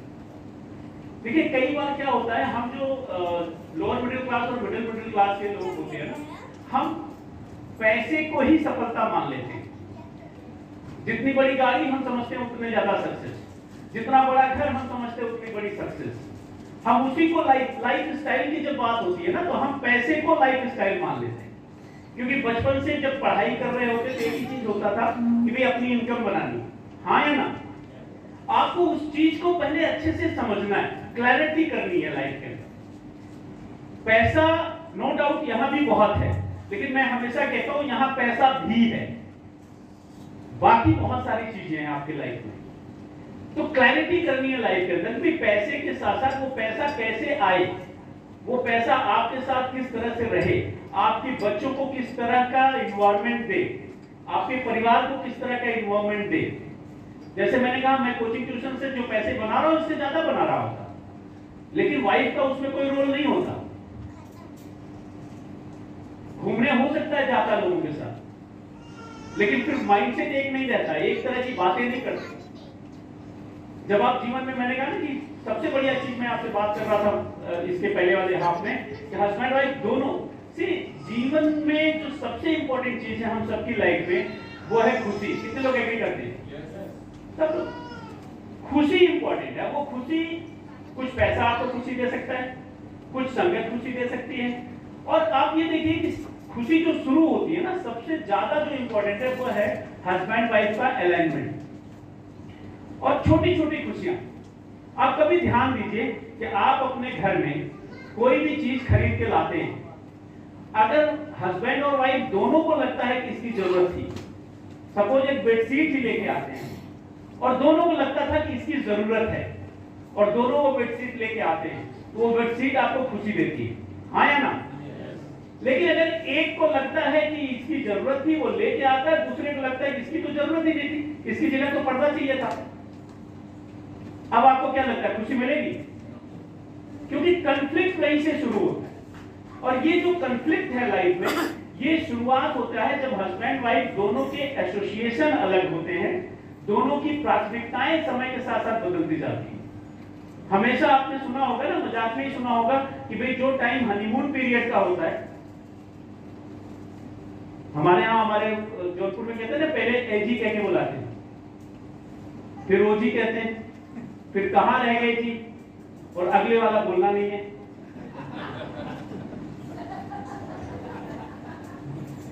और ये जो चेंज है, ये चेंज इसीलिए आता है कि हमारे जो अपना जो सर्कल है ना, अपना जहां हम ज्यादा टाइम बिताते हैं वो अलग अलग है। अगर हम इस बिजनेस में नहीं होते तो ठीक है, हम टीचर्स के साथ टाइम बिताते, ये हाउसवाइफ के साथ टाइम बिताती, ये ज्यादा बातें हो रही होती कि किसकी बहू खराब, किसकी सास खराब, किसका क्या हो रहा है, उसकी बातें हो रही होती। ठीक बात है कि नहीं? इस बिजनेस में आने के बाद क्या होता है कि कुछ एक कॉमन गोल हो जाता है। जैसे अभी बताया कि हम फॉरेन ट्रिप जाते हैं, तो मेरा घूमने का बहुत शौक नहीं है ऑनेस्टली। मैं वहां भी जाता हूं तो मेरा मन यही करता है कि मैं होटल में ही सोऊं, लेकिन इनका बहुत शौक है। इनका इतना शौक है कि जब वो अनाउंस हो जाता है तो 1-2 महीने पहले से एक्साइटेड हो जाती है, और आने के बाद भी महीने तो मैंने उसी कुमारी में रहते हैं। तो हमारे लिए अच्छा रहता है, चलो भाई, समझ रहे मेरी बात? तो इंपॉर्टेंट क्या है कि जब आपके हस्बैंड वाइफ के कुछ कॉमन गोल होते हैं, कॉमन ड्रीम्स होते हैं, तो आपके घर में ज्यादा खुशियां लेके आती हैं। तो आपको सबसे पहले क्या काम करना है कि आपको अपनी लाइफ की क्लैरिटी करनी है। हस्बैंड वाइफ एक साथ बैठना है और एक बार खुद से ईमानदारी से पूछिए कि आपको किस तरह का जीवन जीना पसंद है, किस तरह की जिंदगी आप चाहते हैं। पैसा तो ठीक है, पैसा चाहिए, अभी डॉक्टर साहब बात कर रहे थे ना कि पैसा है, पैसे के साथ साथ क्या आपको टाइम का भी क्वालिटी टाइम चाहिए आपको, कि जब आप चाहें वो टाइम निकाल पाए। क्या उसके साथ साथ कोई सेटअप ऐसा आपके पास होना चाहिए जो आप कुछ दिन उसके साथ नहीं भी रहे तो भी चले। जैसे बिजनेस होता है, बिजनेस में भी 2-3 फेजेज होते हैं। एक होता है दुकान खुलेगी तो बिजनेस चलेगा, दुकान बंद तो पैसा। एक होता है छोटा सा सेटअप क्रिएट हुआ, आप अगर 1 दिन 2 दिन 3 दिन घूमने चले गए तो कोई बात नहीं, अगर वो 4 से 10 वर्कर हैं, एक अच्छा मैनेजर है तो बढ़िया चलेगा, नहीं चलेगा। लेकिन एक है कि बड़ा बिजनेस हो गया, आपके पास मान लीजिए 50 करोड़ 100 करोड़ का सेटअप है, जिसमें आप 2-4 ऐसे लोग हैं जिनको 10 लाख 15 लाख 20 लाख 25 लाख की सैलरी पे कर रहे हो। अगर आप फिजिकली 10 से 15 दिन महीने भी नहीं हो तो आपको टेंशन नहीं, क्योंकि जिसको आपको 20 लाख दे रहे हो साल का, टेंशन किसका? उसका। जैसा भी नहीं होता कि आपने मान लीजिए कोई इवेंट कर रहे हैं शादी का कुछ भी, तो हमारे बचपन में क्या होता, जिसके घर शादी होती थी वो टेंशन में रहता। अभी उल्टा हो गया, आप देखो, जो इवेंट जिसके कर रहे हो शादी ना, जहां पे जिसको दे दिया मैनेज करने के लिए, वो ज्यादा टेंशन में रहता है। आपने पैसा दे दिया, आप फ्री है, हाँ या ना? तो वो जो सेटअप क्रिएट होता है ऑलमोस्ट 50 करोड़ 100 करोड़ का, जिसमें कि 4 से 10 ऐसे एम्प्लॉई हैं जो सोसाइटी में अच्छा ब्रेन है, आपने हायर किया, यानी 10 लाख रुपए से ज्यादा साल की सैलरी, 15 लाख 20 लाख 25 लाख आप पे कर रहे हो, तो वहां से आपका एक ऐसा सेटअप क्रिएट होता है कि वो आदमी महीने 2 महीने 4 महीने कहीं चला भी जाए तो कोई फर्क। और भी बड़ा अगर बिजनेस हो गया जिसमें आप किसी को 40 लाख 50 लाख की सैलरी दे रहे हो, तो वो 40-50 लाख की सैलरी कौन ले सकता है? जो काफी कैपेबल होगा, काफी योग्य होगा, और उसको वो 50 लाख की सैलरी चाहिए, तो वो आपके काम को अच्छे से मैनेज करेगा, नहीं करेगा? और मान लीजिए आपके कोई बिजनेस है, ऐसे 2-3 लोगों को आप एम्प्लॉय कर लो, तो अब आप साल 6 महीने भी फिजिकली नहीं रहो तो कोई फर्क पड़ेगा? ये बिजनेस आपको अलाउ करता है कि आप एक लेवल के बाद उस तरह का सेटअप क्रिएट कर सकते हैं। आप सोच लें कि मेरे बिजनेस में मिस्टर श्याम उपाध्याय हैं, मैं बिजनेस में जिस लेवल पे हूं वहां 20 से 40 लाख रुपए बनते हैं, वो जिस लेवल पे वहां 40 लाख से करोड़ रुपए बनते हैं। तो अब वो जो बिजनेस है उनका, उससे अगर मैं 6 महीने भी फिजिकली नहीं देखूं, साल भर फिजिकली नहीं देखूं, तो क्या लगता है कोई फर्क पड़ने वाला है? तो उस एक मेंटल जो आप कह सकते हैं पीस है उस बिजनेस के साथ, आप अगर हो तो क्यों नहीं देखोगे, क्योंकि उसको और बड़ा बनाना है, लेकिन वो एक मेंटल पीस के साथ आप देखते हो, कोई टेंशन नहीं है, हाँ या ना? तो आपको क्लैरिटी होनी चाहिए कि पैसा चाहिए, पैसे के साथ क्वालिटी टाइम है, सिक्योरिटी है, रिस्पेक्ट चाहिए, रिकॉग्निशन चाहिए, हेल्थ कितने लोगों को चाहिए। तो आपकी जो क्लैरिटी है, पहले ये क्लैरिटी करिए हस्बैंड वाइफ बैठ के कि क्या ये सारी चीज चाहिए, और जब चाहिए तो बड़ी इंपॉर्टेंट बात है नए पुराने सबके लिए, आपके पास विकल्प क्या है जो ये चीजें दे सकता है। बहुत ही क्लैरिटी होनी चाहिए, तब आप कंफ्यूज नहीं होंगे कभी भी। आपके पास कौन कौन से ऑप्शंस हैं जो अपने काम के साथ साथ आपको ये सारे ऑप्शन ऑफर कर सकते हैं। मैं आपको अपने 20 साल के एक्सपीरियंस से बता सकता हूं, 22 साल से, कि हम मिडिल क्लास के पास 99.9% केस में ऑप्शन ही। भाई मैं टीचर के साथ में क्या कर लेता, बताओ कि मैं ये सब कर पाता, कि मेरी सैलरी भी आती है, साथ में मैं ये भी करता हूं। डॉक्टर साहब इतने बिजी थे, आप बताइए उसके साथ क्या कर लेते, कि एक ऑर्गेनाइजेशन खड़ी हो जो नेक्स्ट जनरेशन को पास ऑन हो एक लेवल के बाद, क्योंकि बिजनेस है, आपके बाद किसको जाने वाला है, आपकी नेक्स्ट जनरेशन को जाने वाला है।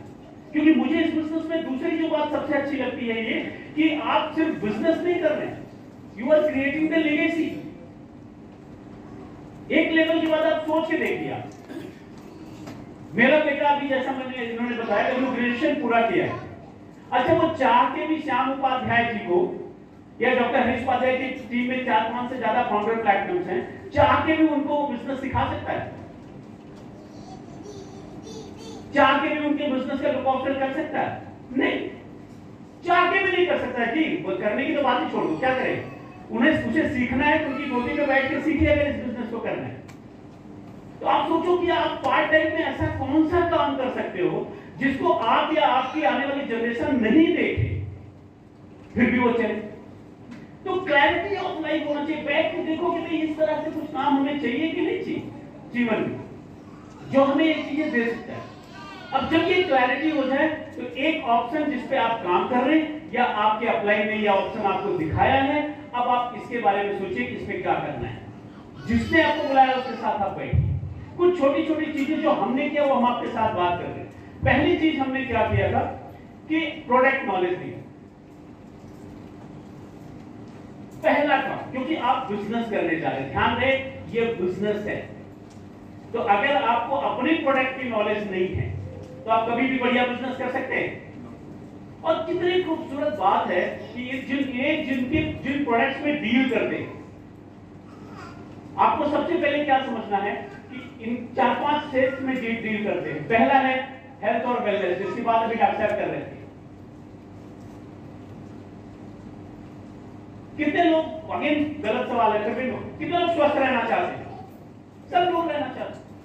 अभी समझना है कि स्वास्थ्य के चैलेंजेस क्या है, इस पे टाइम डालिए, 1-2 घंटे, 5 घंटे, 10 घंटे, 2 महीने, 4 महीने, 6 महीने। ये बिजनेस में दुनिया का नंबर 1 मल्टीविटामिन डाइटरी सप्लीमेंट आपको मिलता है। आप हेल्थ के बारे में स्टडी करिए। आज देखिए कि लोगों की हेल्थ कितनी खराब हो रही है। मैं आपको बताऊं, जब हम लोग बिजनेस में आए थे, डॉक्टर साहब मेरे साथ एग्री करेंगे, आज से करीब कोई 20 साल पहले, हमारी एज 30 के आसपास थी हम लोग। तो जब हम अपने दोस्तों को बोलते थे ना कि आने वाले दिनों में लोगों को शुगर होगा, बीपी होगा, तो वो सब हम पर हंसते थे, बोलते थे कि अच्छा बेवकूफ मत बनाओ, ये इलाहाबाद है, ये बनारस है, ये जौनपुर है, वो दिल्ली बंबई में होगा। लोगों को नहीं लगता। आज आपको क्या लगता है कि शायद कोई घर हो जिस घर में ना हो? मैं अभी एक रिपोर्ट पढ़ रहा था, correct me if I am wrong, उसमें लिखा था कि इस समय इंडिया के अंदर लगभग 10 से 12 करोड़ लोग, लगभग 100 मिलियन के आसपास लोग डायबिटिक हैं। और उससे खतरनाक उस रिपोर्ट में क्या था कि लगभग 14 करोड़ लोग प्री डायबिटिक हैं, जिन्होंने या तो टेस्ट नहीं कराया है या उन्हें पता नहीं है, जो अगले 2 से 5 साल में डायबिटिक होने वाले हैं। और उसमें हो सकता है हम लोग यहां बैठे और हमें पता नहीं। दूसरी तरफ उसमें था कि लगभग 136 मिलियन लोग हाइपरटेंसिव हैं। अगेन लगभग 13-14 करोड़ लोग क्या हैं, बीपी की प्रॉब्लम है। या तो उनको पता है या उनको पता नहीं, दिन में 2-4 बार वो शूट कर जाता है। वो नॉर्मली 80-120 है तो पता लगा 90-140, 90-145, 50 हो रहा है, यंग बॉडी है, अभी उनको पता नहीं चल रहा।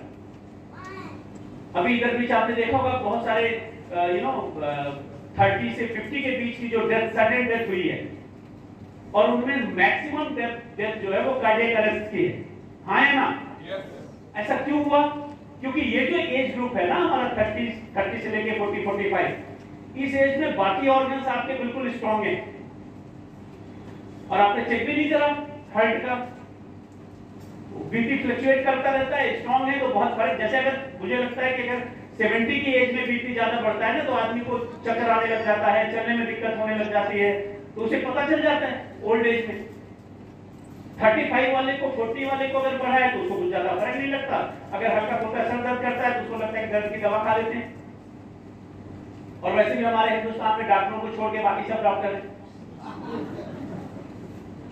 सही बता रहे, यहाँ पे जितनी दवाएं डॉक्टर के प्रिस्क्रिप्शन से बिकती है ना, उससे कई गुना ज्यादा जाके वो मेडिकल स्टोर में पूछ लेना, या वो बोले जी मेरा सर दर्द कर रहा, बोले यही मैंने भी खाया था, तू भी खा ले।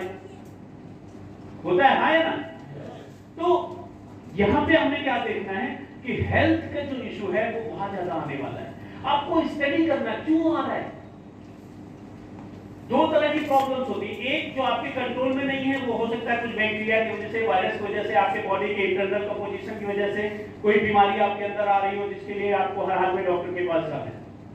एक अभी डॉक्टर साहब कह रहे थे ना कि कैसे आप ठीक रह सकते हैं, जो आपकी गलत लाइफ स्टाइल है या यूं कहें कि जो सिचुएशन की वजह से जो हमारा खान पान है उसकी वजह से जो बीमारी पैदा हो रही है, तो उससे बचने के लिए आपको अपनी हेल्थ पे काम करना चाहिए। कितने लोग लगता है हेल्दी रहना चाहिए? तो सबसे पहले आपको यहां पे क्या करना है, आपको अपनी हेल्थ पे काम करना है। Be the product of the products. आप अपनी हेल्थ को बेहतर करिए। अगर आप अपनी हेल्थ को और बेटर करेंगे, देखिए हेल्थ को बेटर करने का मतलब सिर्फ यही नहीं है कि आप वेट कम कर लीजिए। वेट कम करना अच्छी बात है, लेकिन उससे ज्यादा अच्छा है कि यदि आप अपनी हेल्थ पे काम करें और 6 महीने बाद आज से ज्यादा आपकी स्टेमिना बढ़ जाए। अगर अभी आप 10 सीढ़ियां चढ़ने पर हाँफ रहे हैं और आप फिर 20 चढ़ने लग जाएं, आप अभी आपको आधे घंटे में वॉक में हाँफ रहे, आप और वॉक करने लग जाएं, आपके जो इंटरनल बॉडी के पैरामीटर्स हैं वो जब आप टेस्ट कराएं तो आपका पता लगा कि वो H1BC क्या है, B1C, वो शुगर का जो 3 महीने का टेस्ट होता है, अगर अभी आपका 6 है तो वो 5.5 हो जाए, या जितना है वो थोड़ा कम हो जाए। यानी आपके इंटरनल अगर जो बॉडी के आपके पैरामीटर्स हैं वो अगर और बेटर हो रहे हैं, इसका मतलब आप क्या हो रहे हैं, हेल्दी हो रहे हैं। आप अपनी हेल्दी लिविंग का जो स्पैन है वो बढ़ाना चाहिए, है ना, क्योंकि जितना ज्यादा हम स्वस्थ रह सकते हैं वो आपको बहुत खुशी देने वाला है। क्योंकि देखो सारी चीजें अच्छी है, सब चीज टाइम पे इंपॉर्टेंट है, लेकिन सबसे ज्यादा इंपॉर्टेंट क्या है, आपका कितना भी महंगी कार में बैठे हो, लेकिन अगर आपका सर दर्द कर रहा है या आप चल नहीं पा रहे हो तो आप उस कार का मजा पाओगे। आप स्विट्जरलैंड गए, माउंट टिटलिस जा रहे हो, लेकिन ऊपर चढ़ते चढ़ते आप हस्बैंड वाइफ में से कोई सांस फूलने लग गया, आप ऊपर जाओगे नीचे आओगे, है ना, क्योंकि वहां ऊपर गए तो ज्यादा ऊपर जाने का चांस है, नहीं तो भैया नीचे ही आ जाओ। हमें याद है स्विट्जरलैंड जब हम लोग गए थे, जब टॉप पे जाना था माउंट टिटलिस, तो 40% हस्बैंड वाइफ में से किसी न किसी का प्रॉब्लम हो गया, वो टॉप पे जाके जहां बर्फ वगैरह में खेलते हैं वो नहीं जा पाए। तो आप कब जा सकते हो, जब आपकी हेल्थ अच्छी। So become the health body. आप हेल्थ के ऊपर काम करिए, अपनी कुछ आदतों को बदलिए, सीखिए पानी क्यों ज्यादा पीना है, छोटा छोटा, उसमें आपके जो भी आपके अप्लायंस है वो आपको हेल्प करने वाले हैं, आपको पूरे कोचेस मिलेंगे। आप देखिए कि वो हेल्थ बॉडी बनने के लिए हमें क्या करना है। आप ये देखिए कि अगर हम न्यूट्रिशन ले रहे हैं तो न्यूट्रिशन की जरूरत है कि नहीं है। कितने लोग मानते हैं कि आज से 30 साल पहले जो खाना था वो ज्यादा शुद्ध था? सब लोग मानते हो। अच्छा, कितने लोग मानते हैं कि 30 साल पहले के जो लोग थे वो ज्यादा मात्रा में खाना खाते थे? मैं तो बचपन में देखा हूं ना, जितने रोटी में हम हस्बैंड वाइफ और मेरा बेटा खाते हैं, उससे ज्यादा रोटी हमारे पिताजी खाने के बाद, वो एक पहले फूल का कटोरा होता था उसमें दूध रहता था, तो उससे ज्यादा रोटी तोड़ के मम्मी लोग दादी लोग उसमें डाल देती थी, खाने के बाद खाएंगे। और उसकी देन है कि अभी वो 77 के आसपास एज है। अब वो कहते हैं कि यार वो अखबार में जो छोटे वाले अक्षर पढ़ने में दिक्कत आती है। मैं कहता हूं आपको दिक्कत आती है, हम पढ़ नहीं पाते, आप टेंशन क्यों ले रहे हो?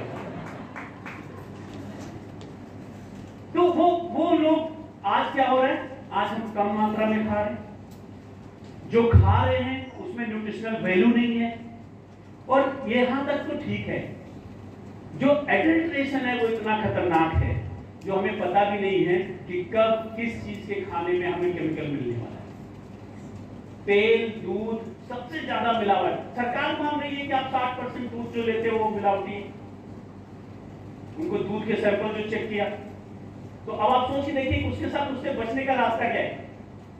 यहां पे लकीली मैं हमेशा कहता हूं लकीली, क्योंकि आप इसको देख रहे हैं। हमेशा हम और भाई एक चीज का डिस्कस करते हैं कि अगर हम इस बिजनेस में नहीं होते तो शायद हम भी नहीं मानते। साइंस बैकग्राउंड के आदमी, हमको क्या लगता है कि भाई ये सप्लीमेंट ये क्या बताएंगे, मास्टर आदमी सप्लीमेंट क्या बताएगा, डॉक्टर साहब कहेंगे तब खाएंगे, लगता है नहीं लगता। लेकिन अभी आप लकीली एक ऐसी कंपनी के साथ हैं जो मैंने पहले बताया था कि दुनिया में नंबर 1 है। कहां पे है? दुनिया में नंबर 1 हेल्थ होटल है। तो आपको सबसे पहले हेल्थ बडी बनना है, अपने को बेटर करना है, और अगर अपने को बेटर करें तो क्या लगता है पैसे बचेंगे नहीं बचेंगे? सोच देखिए, फिर नहीं तो विद ड्यू रिस्पेक्ट आपको डॉक्टर के यहां ज्यादा जाना पड़ेगा। अच्छा, ऐसे भी हो सकता है जाना पड़े, लेकिन आप उन चीजों के लिए नहीं जाओगे ना जिनकी जरूरत नहीं है। सही बात है कि नहीं? तो अब आप पहला काम करना है इस बिजनेस को बड़ा बनाने के लिए, आप हेल्थ बडी बनिए। आप देखिए कि आपके पास बिजनेस में क्या क्या है। यहां पे आप हेल्थ के साथ काम कर सकते हैं, खुद हेल्थ बडी बन सकते हैं, लोगों को हेल्थ बडी बनाने में हेल्प कर सकते हैं, और एक बड़ा बिजनेस बना सकते हैं, बड़ा पैसा कमा सकते हैं। दूसरा यहाँ पे सेक्टर है आपका ब्यूटी का। कितने लोग सुंदर दिखना चाहते हैं? गलत सवाल, सब लोग सुंदर दिखना चाहते हैं। और अभी मैं कुछ दिनों पहले एक रिपोर्ट पढ़ रहा था कि पहले तो महिलाएं ज्यादा कॉस्मेटिक यूज करती थी, अब जेंट्स ज्यादा यूज कर रहे हैं, जो यंग चैप्स हैं वो ज्यादा यूज कर रहे हैं। राइट? इसका मतलब सब सुंदर दिखना चाहते हैं। और सुंदर से ज्यादा एक चीज है, बीच में जो हमारे देश का टाइम गया वो ज्यादा हम कलर कॉस्मेटिक इस्तेमाल किया हमारे माओ बहनों ने, हाँ या ना? उसमें उनकी स्किन भी खराब हुई, तो अभी उनको चाहिए स्किन केयर, ऐसे प्रोडक्ट चाहिए जिससे उनकी स्किन। तो जहां पे आपके पास दुनिया के टॉप 5 ब्रांड्स में से एक ब्रांड है आर्टिस्टी, जो आपकी स्किन का केयर करता है, तो आप स्किन के ऊपर काम कर सकते हैं अगर आपको ठीक लगे तो। आप तीसरा जो वैरायटी है वो पर्सनल केयर है, और यहां पे जो वैरायटी है यहां पे आप काम करते हैं एनवायरनमेंट के ऊपर, इकोसिस्टम के ऊपर। कितने लोग मानते हैं कि आज की डेट में वाटर बहुत पोल्यूशन हो गया है, गंगा साफ की जा रही। अच्छा, जिम्मेदारी किसकी है? सिर्फ सरकार की? आपको लगता है कि सिर्फ सरकार अपनी जिम्मेदारी से साफ कर सकती है? देखिए, दो चीज होती है, एक होता है पहले गंदा करो और फिर, और एक होता है गंदा ही मत करो। तो ये प्रॉब्लम है कि आज की डेट में नदियां गंदी हो रही, वाटर को हम गंदा कर रहे हैं। लेकिन अगर हम उसको गंदा ही ना करें, आप थोड़ा सोचिए कि आज इलाहाबाद की आबादी लगभग कितनी होगी? 50-60 लाख? 50 लाख। 50 लाख में लगभग कितने परिवार रह रहे हैं? मोटा मोटी 10 लाख परिवार मान लो मैं। अच्छा, एक परिवार अगर केवल 1 kg केमिकल डिटर्जेंट इस्तेमाल करता है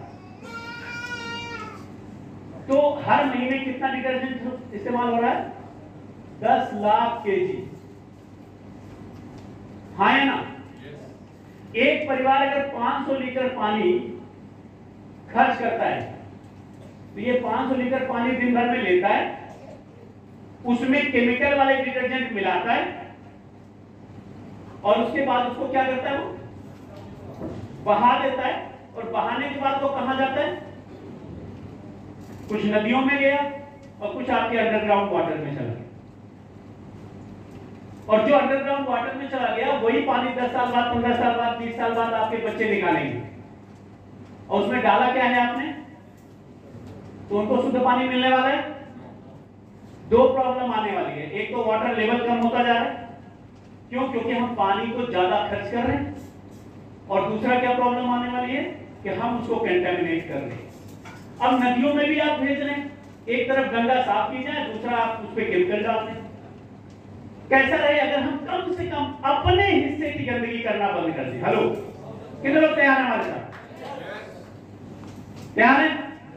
और अगर आपने 10 लोगों को यह समझाने में सफल हो गए तो आप सोच के देखिए कि 5000 लीटर पानी रोज गंदा करने से आप बच जाएंगे, रोज। और अगर हम सब लोग मिलकर इलाहाबाद वालों को समझाते हैं, सब लोग, और आने वाले 2, 3, 4, 5 साल में 10,000 घर भी अगर ये मान जाता है, सब नहीं मानेंगे, ध्यान रखना, क्योंकि हम लोग इधर के लोग इलाहाबाद बनारस में कई लोग भी बोलेंगे हमरे गंदा करे गंदगी रुकी का कुछ ठेका हमारे। लेकिन कुछ लोगों को लगेगा यार बात तो सही कह रहे, चलो थोड़ा प्रयास करते हैं, सही बात है नहीं? और सबसे अच्छी बात क्या है कि ये करते हुए आप एक बड़ा बिजनेस बना सकते हैं। मैं आपको एक रिपोर्ट बताता हूं, आप चेक करिएगा जाके गूगल पर कि इंडिया की जो डिटर्जेंट की मार्केट है वो 7% से ग्रो कर रही है, केमिकल डिटर्जेंट की मार्केट, और बहुत बड़ी मार्केट। लेकिन जो बायोडिग्रेडेबल डिटर्जेंट है उनकी मार्केट छोटी है, अभी 100-150 करोड़ की है, लेकिन वो 30% से ग्रो कर रही है। और हम लोग लकी हैं, वी आर लकी इनफ कि आपके पास जो डिटर्जेंट है, चाहे वो कपड़ा धुलने वाला, चाहे बर्तन धुलने वाला, चाहे जो भी प्रोडक्ट है, वो कैसा है? बायोडिग्रेडेबल है।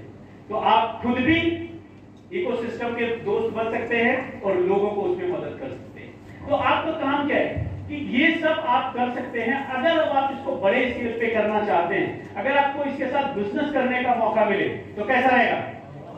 तो कैसे करेंगे बिजनेस? पहले आपको खुद करके देखना है, अपनी हेल्थ बेहतर करनी है, अपने घर से केमिकल वाले प्रोडक्ट्स को आप कह सकते हैं, आप हेल्थ बड़ी बनिए, अपने घर से आप इको फ्रेंडली पर्सन बनिए, अपने घर से वो केमिकल वाला बाहर करिए, और इसके बाद कुछ लोगों को हेल्प करिए एक चीज करने में। और उसके लिए फिर आपको थोड़ी थोड़ी टेक्निक सीखनी होगी, जिसमें आपके जो आपके अप्लाई है बहुत हेल्प करने वाले हैं। अगर आपको बड़ा बिजनेस बनाना है, पहला काम क्या करना है? लिस्ट बनाइए, लिस्ट ऑफ पीपल। आप उन लोगों की लिस्ट बनाइए जो आपको लगता है कि यार ये सफाई का कोई प्रोडक्ट इस्तेमाल करते होंगे। आप उन लोगों की लिस्ट बनाइए जिसको आपको लगता है कि सुबह उठ के प्रेस करते होंगे। आप उन लोगों की लिस्ट बनाइए जिनको आपको लगता है कि इनको हेल्प की जरूरत है या इनके परिवार को हेल्प की जरूरत है। लगता है लिस्ट बनाई जा सकती है? और उसके बाद उनके साथ आप अपॉइंटमेंट बुक करिए। किस बात के लिए? अब ये आपका चॉइस है, आप अपने अपलाइन के साथ बैठ के बात करिए। शुरू में अगर आपको लगता है कि हेल्थ एरिया आपके लिए पसंद का है तो आप उनके साथ हेल्थ को लेकर के अपॉइंटमेंट बुक करिए।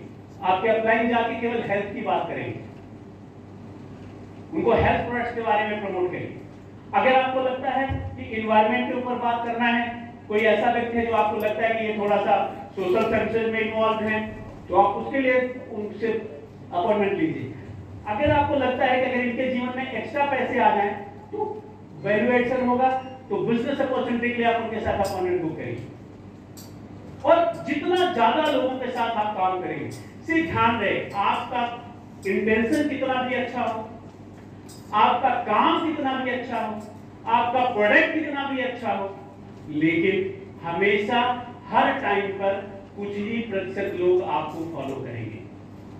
कभी ये मत सोचना कि हम 100% फॉलो करने वाले हैं, वो कभी नहीं करते। आज बहुत सारे लोग इंडिया में ट्रेन से ट्रेवल करते हैं कि नहीं, लेकिन जब अंग्रेजों ने ट्रेन चलाया था तो शुरू में कुछ लोगों को ऑफर किया बैठने के लिए, तो आपको क्या लगता है सारे बैठ गए होंगे? नहीं जी, जेल से कैदियों को बैठाने के लिए बुलाया था और उनके घर वाले आके पैर पकड़ के लग गए थे, भैया इनको जेल में ही रहने दो, हमको आपको हंसी आ रही नहीं आ रही। और उसमें उनको क्या लगता था, इतनी पतली पटरी है तो जाने कहां चली जाएगी ये ट्रेन। तो वो अपनी जगह सही थी, लेकिन आज हमको आपको हंसी क्यों आ रही है? क्योंकि हमें लग रहा है उन्हें इतना समझ नहीं आ रहा था।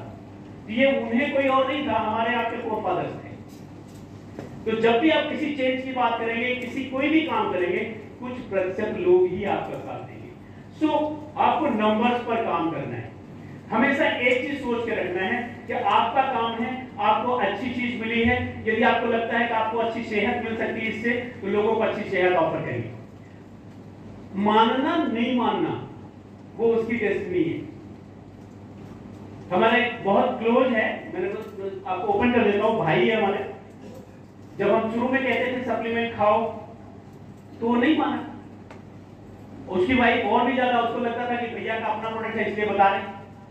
अब अपना तो है ही है, वो तो एक अलग बात है, उसको हम कैसे अलग कर देंगे। अब हम भाइयों में वो सबसे छोटा है और सबसे पहले बैकबोन प्रॉब्लम उसी को आई। और मजे की बात, सबसे संपन्न है। सोच के देखिए, ऐसा नहीं कि कोई दिक्कत है, तो सबसे पहले प्रॉब्लम उसको आई। मैं ये नहीं कह रहा कि आप सप्लीमेंट ले रहे हैं तो आपको प्रॉब्लम आएगी ही नहीं, लेकिन आप उसको डिले कर सकते हैं, ज्यादा दिन तक हेल्दी रह सकते हैं, अपनी लाइफ स्टाइल चेंज करके। लेकिन मैं यहाँ को क्या कहना चाहता हूँ, सब नहीं मानेंगे। तो वर्क आपको नंबर्स पर काम करना है, और जब ये नंबर्स आने लग जाए, ध्यान रहे अगर आपको बड़ा बिजनेस बनाना है तो आपको ज्यादा नंबर्स लेके आने, ज्यादा नंबर्स लेके आने, क्योंकि ये बिजनेस के अंदर दो ही काम करना है। एक तो आपको पर्सनल वॉल्यूम क्रिएट करना है, और दूसरा आपको क्या करना है, टीम बनानी है। टीम का मतलब क्या हुआ, एक तरह के माइंडसेट के लोग, एक तरह की ट्रेनिंग। टीम बनाने के लिए कुछ चीजों को आपको ध्यान रखना है। इनफैक्ट जब आप बिजनेस शुरू कर रहे हो, शुरुआत से ही आपको कुछ चीजों का ध्यान रखना है। अगर आपको बड़ा बिजनेस और सस्टेनेबल बिजनेस बनाना है तो सबसे पहले आपको 3 चीजों पे बहुत ध्यान देना है। पहले दिन से आपको राइट माइंडसेट करना है। Right mindset, right heart set. Right mindset का क्या मतलब हुआ, जो सोचते हो वही बोलना है, या जो बोल रहे हो क्या वही सोच रहे हो। आपका स्पीच पैटर्न और आपका थॉट एक अलाइनमेंट में आना चाहिए। मुश्किल है, धीरे धीरे प्रैक्टिस करना पड़ेगा। कई बार बिजनेस में भी आके आप क्या कहते हो, आपका सीनियर कहता है कि इस महीने आपको इतना बिजनेस करना है, आप उसको करो यस सर, और आपके दिमाग में क्या चल रहा है, होगा तो है नहीं कुछ भी। आप कई बार लोगों को समझाने के लिए कुछ बोल रहे होते हैं और मन में कुछ और चल रहा होता है। तो आपको अपने थॉट्स को अलाइन करना है। वो कहते हैं speak what you want, don't speak what you have. आपको वो बोलना है जो आप पाना चाहते हैं, वो नहीं बोलना है जो है। इसके 2 बड़े कारण हैं, ज्यादा टाइम में नहीं लूंगा। पहला कारण यह है कि जो आप बोलते हो तो आपके दिमाग में जाता है, यूनिवर्स आपको हेल्प करता है। आपका जो स्पीच पैटर्न है और जो थॉट पैटर्न है उसको कंट्रोल करना है। जैसे मैं एक छोटी सी बात आपसे कह रहा हूं कि आपने सुना होगा ना कि आधा ग्लास पानी भरा है, आधा ग्लास खाली है। बात दोनों सही है, इसमें कोई गलत नहीं है। और कई बार जब आप हमको समझाया जा रहा था शुरू में, तो मैं कहता था कि भाई मैं टीचर आदमी, मुझे क्या लगता था भाई इसमें क्या अंतर है, आधा ग्लास खाली इसका मतलब आधा ग्लास भरा है। दोस्तों, यूनिवर्स और आपका सबकॉन्शियस माइंड मतलब नहीं समझता, वो आपके दिए हुए जो प्राथमिक निर्देश हैं वो उसको फॉलो करने का प्रयास करता है। वो अब्दुल कलाम साहब की एक स्टोरी है छोटी सी, जो मैंने पढ़ा था। उन्होंने बताया था कि बचपन में जब वो करीब 6 या 7 साल के थे, वो कह रहे अपने घर के बाहर बगीचे में हम खेल रहे थे अपने कजिन्स के साथ, और बच्चों को पता नहीं बगीचे में खेल रहे थे, इतने में तेज तूफान आने लग गया। उनकी एक कजन थी जो लगभग 12 साल की थी, 11-12 साल की थी, और बोले हम लोग खेल रहे थे तो हम पेड़ पे चढ़े हुए थे, और जब तूफान आने लग गया तो जो बड़े बच्चे थे उनको जल्दी अंदेशा लग गया, तो जल्दी जल्दी उतर गए, हम ऊपर फंस गए। तब तक कह रहे कि उनके बोले हमारे फादर और हमारी कजन की मम्मी दोनों एक साथ बगीचे में पहुंचे, और तब तक तूफान आ चुका था। ध्यान से समझिएगा इस बात को जो कलाम साहब ने बोला है। बोले मेरे फादर ने बोला Abdul hold, don't let fall. पहला वर्ड क्या था, होल्ड। और बोले कि जो हमारी कजन की जो मम्मी थी उन्होंने क्या बोला, गिरना मत। क्या बोला, गिरना मत। और परिणाम कलाम साहब ने लिखा है कि परिणाम ये था कि तूफान जब आया तो मैं 7 साल का था, मैं वो डाल पकड़कर लटका रहा, मैं नहीं गिरा, और जो मेरी बहन 12 साल की थी वो गिर गई। क्यों? क्योंकि जो सबकॉन्शियस माइंड था ना, इतना टाइम नहीं था। जो उसको आदेश मिला होल्ड, तो उसने होल्ड कर लिया। उसका आदेश मिला गिरना, तो उसका दिमाग किस पे काम करने लग गया। ये मैं नहीं बता रहा, ये कलाम साहब का है, आप पढ़ लीजिए। मैं आपको कहना क्या चाहता हूं कि जो थॉट पैटर्न है उसको सही करना है, मतलब नहीं निकालना है। यूनिवर्स आपको तभी मदद करेगी जब आप राइट डायरेक्शन में सोचेंगे। So speak. दूसरी चीज क्या है, अपने सराउंडिंग्स में आपको जो चाहिए वही बोलिए, क्योंकि आपके जो लोग हैं ना, कोई किसी को कंट्राडिक्ट, खुद को कंट्राडिक्ट करना नहीं चाहता। आप ध्यान दो, आपके दोस्तों में अगर कोई लेट आता है तो सारे दोस्त क्या बोलते हैं, ये तो लेट आता है। और आप कभी भी देखो, वो कभी भी टाइम से नहीं रहेगा। अगर जल्दी भी आएगा तो ज्यादा जल्दी आ जाएगा, टाइम से नहीं आएगा, वो लेट ही आएगा। मालूम है क्यों? क्योंकि वो उसको खुद को गलत साबित नहीं करना। अगर आप अपनी वाइफ को बोलते हो कि ये तो चाय अच्छा नहीं बनाती, आपने अपने रिश्तेदारों को भी बता दिया भाई मेरी वाइफ चाय अच्छा नहीं बनाती। अब आप सोचो कि अगर आपका कोई रिलेटिव, दोस्त कोई आ गया घर में और वाइफ चाय बनाने गई, तो उसके दिमाग में क्या चल रहा है, अच्छी बना भी दूंगी तो क्या फर्क पड़ता है, वो कहेंगे अच्छा बनाती नहीं। तो सबको पता अच्छा नहीं बनाती तो कुछ भी बन जाए, क्योंकि खुद को कंट्राडिक्ट नहीं करना है। रिवर्स केस में आपने सबको क्या बोला है, आप आओ बढ़िया, मेरी वाइफ बहुत बढ़िया चाय बनाती है, मैं तो जब पीता हूँ मजा आ जाता है, आना आपको एक कप चाय पिलाऊं। अब वो किचन में जाते समय इतना कॉन्शियस हो जाएगी, बताओ तो सबको जो आए उनको पता है कि अच्छी चाय बनाती है, तो उसका ध्यान पूरा किस पे रहेगा। तो कोई भी खुद को कंट्राडिक्ट नहीं करना चाहता। तो सबसे पहला जो काम आपको करना है इस बिजनेस को बड़ा करने के लिए, लाइफ को बेहतर करने के लिए, तो आपका जो थॉट है, आपका जो स्पीच पैटर्न है, वो एक लाइन में आना चाहिए। दूसरी जो चीज आपको टीम बनाने के लिए जरूरी है, जो आपको हेल्प करेगी, वो है सबमिशन, समर्पण। जीवन में आप जीवन को बेहतर करने के लिए आप समर्पित करते हैं किसी न किसी देवी देवता को, हाँ या ना? सी आप देखो कितने लोग यहाँ पे, कुछ लोग बैठे होंगे ना जो हनुमान जी के पुजारी होंगे, जाते होंगे मंगलवार दर्शन करने, कुछ लोग हैं, कुछ लोग शंकर जी के होंगे, कुछ लोग विष्णु जी के होंगे, अलग अलग। अब बाकी और धर्म के लोग अपने अपने धर्म का करते हैं। अच्छा एक चीज बताओ, आपने कभी सोचा कि अच्छा विष्णु जी ज्यादा ताकतवर है कि शंकर जी ज्यादा ताकतवर है, ब्रह्मा जी में ज्यादा ताकत है, यार पहले तय कर लेते हैं जिसमें ज्यादा हो उसी को मानते हैं ना? ऐसा नहीं सोचा। क्यों नहीं सोचा मालूम है? क्योंकि वो दिमाग में थॉट ही नहीं आया। क्योंकि एक इंसान को जितनी जरूरत है वो सारे देवी देवता में उतनी ताकत है जितनी आपको जरूरत है। आपको फायदा इस बात का नहीं मिलेगा कि आप किस देवता को मानते हैं, फायदा इस बात का मिलेगा कि आपका आपके देवता में समर्पण कितना ज्यादा है, हाउ सबमिटेड यू आर, कितना सबमिशन है आपका। और मैं आपको चीज बताऊं, मेरा इस बिजनेस को होने के पीछे जो सबसे बड़ा कारण रहा, पता नहीं, शुरू से मेरा एक चीज रहता था कि जो मेरे से बड़े रहते थे, घर में से पापा हैं या कुछ भी, अगर वो कह दिए ना, जैसे अगर हम कई बार होता था, हमारे पिताजी थोड़ा डिफरेंट नेचर के हैं, अगर मान लीजिए कहीं पूजा करने गए, पुजारी बहुत है लेकिन मान लीजिए बहुत भीड़ है, तो कहते थे कि यहीं खड़े होके आराधना कर लो 5 मिनट। और मुझे क्या होता था, मुझे लगता था इन्होंने कह दिया हमने कर लिया, बाकी ये जाने वो जाने, हमारा काम नहीं। तो यदि आपका सबमिशन है ना, यहाँ पे आपको आपका एक ग्रोइंग अपलाइन मिलेगा। ध्यान रहे, ये उस अपलाइन को सबमिट करिएगा जो ग्रोइंग है, जो कंपनी के साथ अलाइन है, सिस्टम के साथ अलाइन है। ग्रोइंग अपलाइन को सबमिट करिए।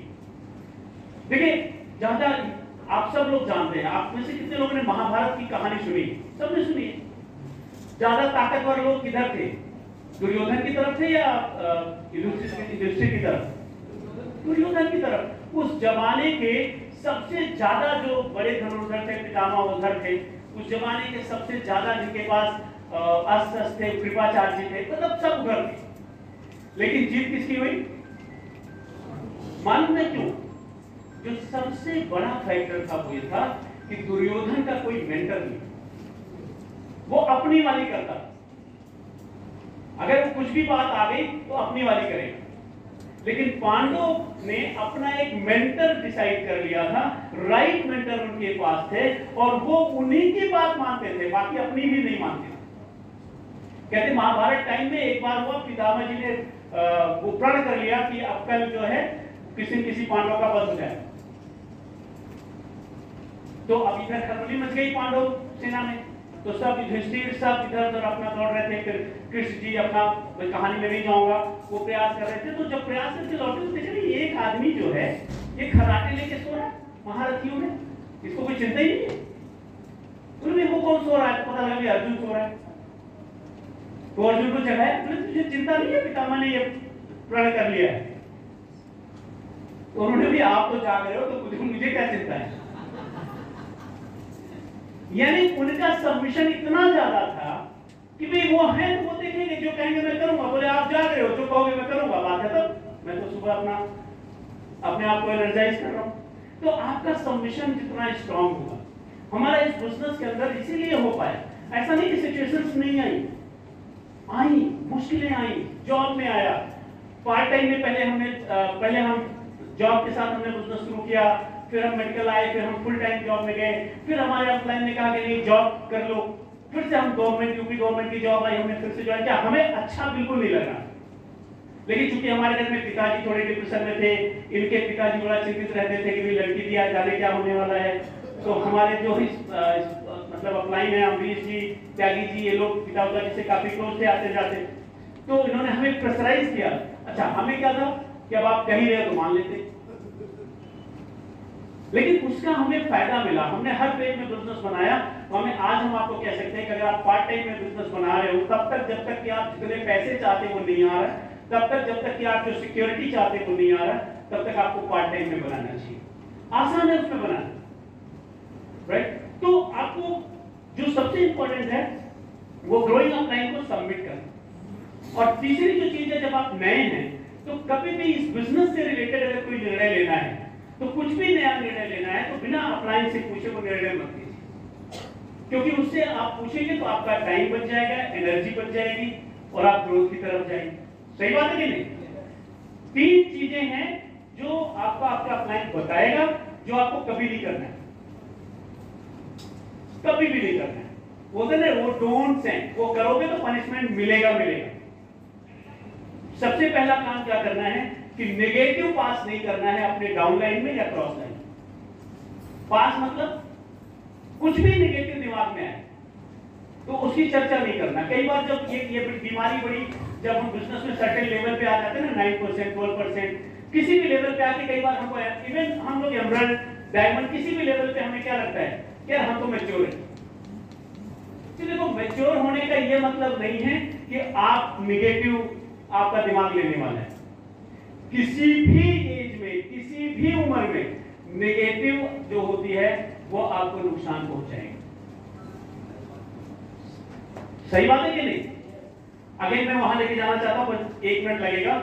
लड़ाई में आप में से कुछ लोग जानते होंगे, शल्य जो थे वो पांडवों के मामा थे, लेकिन लड़ किधर से रहे थे? कौरवों की तरफ से। लेकिन इस तरह पे वो रथ हाँक निकले, वो सारथी श्री कृष्ण के बराबर थे, यानी जितना बढ़िया रथ श्री कृष्ण हाँकते थे उतना ही बढ़िया रथ। तो वहां पे कर्ण ने कहा कि अगर वो मेरा सारथी बन जाए तब मैं अर्जुन को हरा दूंगा, गारंटी। तो दुर्योधन ने कहा क्यों नहीं बनेंगे? दुर्योधन ने कहा, तो अब क्योंकि वो राजा थे तो वो बात नहीं थे रथ हाँकने के लिए। समहाउ उनको समझाया, लेकिन वो एक शर्त पे केवल तैयार थे। वो शर्त क्या थी मालूम है? शल्य ने कहा मेरी जो मर्जी आएगी मैं बोलूंगा, मैं रथ हाँकूंगा, उसमें कोई कोताही नहीं करूंगा, लेकिन मेरी जो मर्जी आएगी वो। और अर्जुन और उसके युद्ध के दौरान वो हमेशा कर्ण तेरे से नहीं होगा, अर्जुन जीत जाएगा। बहुत बहादुर है, मतलब इतना नेगेटिव बोले कि वो इतना झुझला गया।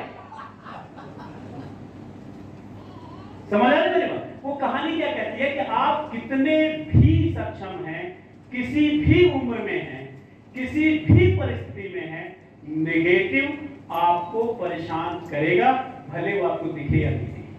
तो नेवर एवर पास नहीं,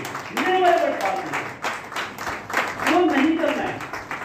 दूसरी चीज, आपको किसी भी डाउनलाइन के साथ, because you are building the team, आपको किसी भी डाउनलाइन के पैसे के साथ मैच नहीं करना है, फैमिली लाइफ के साथ मैच नहीं करना है। हस्बैंड वाइफ बिजनेस है, फैमिली बिजनेस है, उसमें बात का ध्यान रखिए। आपकी ऑर्गेनाइजेशन का जो कल्चर है उसको फॉलो करिए। और तीसरी जो चीज आपको बहुत हेल्प करेगी वो है यूनिटी पर काम करिए। यूनिटी, और unity start from home. Unity कहां से शुरू होती? घर से शुरू होती है। हस्बैंड वाइफ रिलेशनशिप हो, अगर आप सिर्फ एक आज प्लेस लेके जाते हैं कि आज के बाद का जो रिलेशन होगा वो आज से थोड़ा बेहतर होगा। हस्बैंड वाइफ के रिलेशन वो कैसे बेहतर हो सकता है?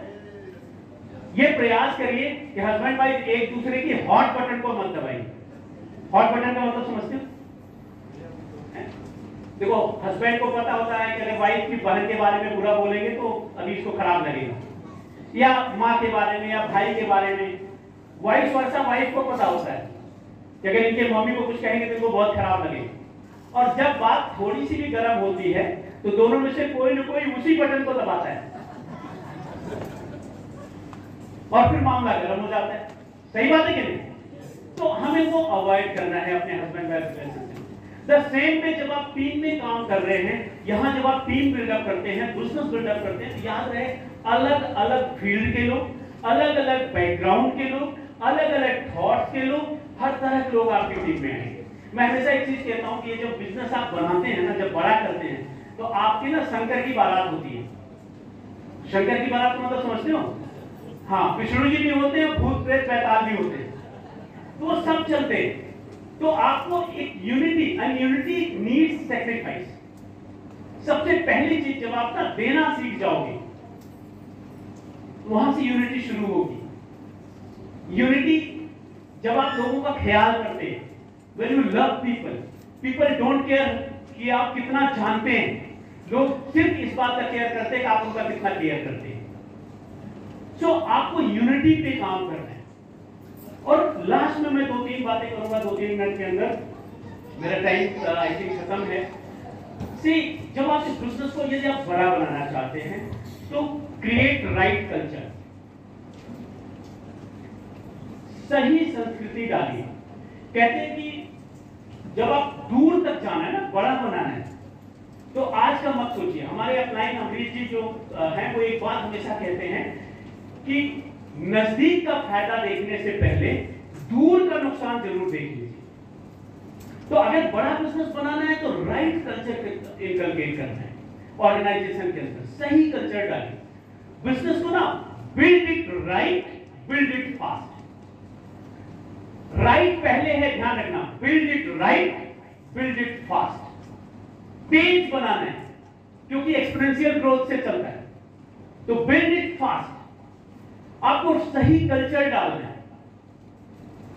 अगर आप सही कल्चर डालेंगे तो बड़ा बिजनेस बनाएंगे।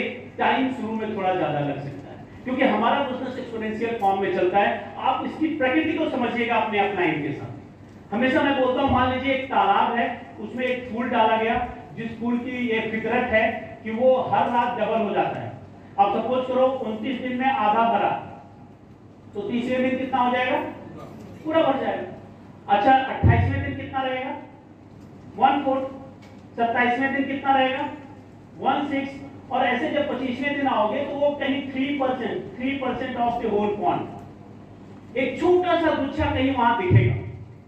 इस मैकेनिक्स में 2 चीजें इन्वॉल्व हैं। ध्यान से, जो नए लोग हैं, नए डिसिप्लिन ध्यान समझिएगा। पहली बात, अगर आप 25 दिन बीतने के बाद किसी व्यक्ति को तालाब के किनारे लेके जाओ और बोलो कि वो जो गुच्छा देख रहे हो, जो अभी तालाब का केवल 3% है, वो अगले 5 दिन में पूरे तालाब को भर देगा। तो आपसे पूछेगा भी कब से है, आप बताओगे 25 दिन में इतना हुआ है। तो अगर आप बताओगे 25 दिन में 3% हुआ है, तो आपको लगता है वो बिलीव करने वाला आपके ऊपर नहीं करेगा। लेकिन अगर आपको वो मैकेनिक्स पता है, if you are believing on that, तो आपको पता ही नहीं मुझे बने रहना है, क्योंकि पता है वो रोज रात को डबल हो रहा है। तो इस बिजनेस की मैकेनिक्स को, इस बात को समझना है कि जितना बिजनेस आप 20 साल में बनाते हो, अगले 5 साल में उससे बड़ा बिजनेस बन जाता है। जितना, और ये सिर्फ इसी बिजनेस में नहीं होता, किसी भी बड़े बिजनेस में होता है। आप जाके स्टडी करना, धीरू भाई अंबानी ने जब छोड़ा था बिजनेस, जो भी उन्होंने अपने पूरे जीवन में बनाया था, अगले 10 साल में उससे बड़ा बिजनेस हो गया। आज मुकेश अंबानी जब ओवरटेक किए थे, तो आज उससे बड़ा बिजनेस है। तो ये चीज हटे, तो आपको ये चीज समझनी है। लेकिन जब आप बिजनेस बिल्डअप कर रहे होंगे तो ध्यान रहे, अगेन मैं आपको याद दिलाना चाहता हूं, अपलाइन के सबमिशन में रहना है। फास्ट बनाना है, सही बनाना है, और ये करते हुए आपको पेशेंस भी रखना है। इस बिजनेस में भी, जीवन में भी दो चीज का, आपका शौर्य और पेशेंस, ये दो चीज का होना बहुत जरूरी है। शौर्य का मतलब आपको अपने अंदर ये बिलीव होना चाहिए कि यार अगर कोई कर सकता तो मैं भी कर सकता। बिलीव इन यू, कोई कर सकता तो अगर वो जो कर चुका है वो हमारे साथ है। अगर ये डॉक्टर नलिन मिश्रा आपके साथ हैं, यादव जी आपके साथ हैं, ये फाउंडर प्लैटिनम आपके साथ हैं, अगर इन्होंने किया है उससे बेहतर माहौल में, उससे ज्यादा प्रोडक्ट के साथ, उससे ज्यादा अच्छी सिचुएशन में यदि आप करना चाहते हैं तो डेफिनेटली आप कर सकते हैं। सो बिलीव इन, आपको खुद के ऊपर भरोसा होना चाहिए। दूसरा, कई बार जब आप ये बिजनेस बनाएंगे तो चैलेंजेस भी आएंगे, लेकिन एक गोल लेके बिजनेस बनाइए, पहले दिन से सेट कर दो, अपने अपलाइन के साथ बैठिएगा, दे विल हेल्प यू। मैं आपको सिर्फ, अगर मुझसे पूछेंगे तो मैं आपको बताऊंगा कि अगर आप इनिशियल हैं तो make the first goal to go BFI। दिमाग में एक ही चीज घंटी बजनी चाहिए, अपलाइन के साथ बैठ के बात करिएगा कि BFI कैसे जाना है। अगले 3 से 6 महीने में BFI। Next goal is BBI, कि भाई अगले हमने 6 से 12 महीने में BBI जाना है, क्योंकि BBI जाते ही आप 40,000 से 50,000 रुपए बनाने लग जाते हो। Third goal is go founder platinum, क्योंकि फाउंडर प्लैटिनम जाते हैं जब आप पार्ट टाइम में बिजनेस को बना रहे हो तो मोर देन 98% लोगों की लाइफ में वैल्यू एडिशन शुरू हो जाता है जब टैक्स काट के साल के 15 लाख रुपए करते हैं। उसके बाद आप अपना आगे का गोल अपने हिसाब से डिजाइन कर लो, ये आप पे डिपेंड करता है। सो पहला गोल क्या है? हेलो, तेजी से बोलिए। दूसरा गोल, तीसरा गोल, अपलाइन से चेक करिएगा, राइट? टाइम कितना लगेगा, क्या करना है, और ये करने के दौरान धैर्य रखिएगा। कई बार रिजल्ट आपके हिसाब से नहीं आएगा क्योंकि ये बिजनेस है। सो कीप पेशेंस, धैर्य रखना है आपको। लास्ट टाइम मैं आपको एक लाइन के साथ खत्म करूंगा और मैं होस्ट को बुलाऊंगा। रख हौसला वो मंजर भी आएगा। रख हौसला, कई बार होता है ना आपके हिसाब से चीजें नहीं चल रही, कोविड आया आपके कंट्रोल में नहीं था, पूरी दुनिया की इकोनॉमी ध्वस्त किया, कुछ कंट्रीज आज की डेट में दिवालियां हैं, डेवलप्ड कंट्रीज जिनकी इकोनॉमिक ग्रोथ माइनस में चल रही है, आदमी के तो छोड़ दो, कंपनी के तो छोड़ दो, लेकिन वो समय भी बदलेगा जब आपके फेवर की चीजें होंगी। रख हौसला वो मंजर भी आएगा, प्यासे के पास चलकर थककर ना हार ऐ मंजिल के मुसाफिर, मंजिल भी मिलेगी और जीने का मजा भी आएगा। तो keep on rocking, go dam. जोरदार तालियां होनी चाहिए। कितने लोग चाहते हैं कि वीडियो पर बार-बार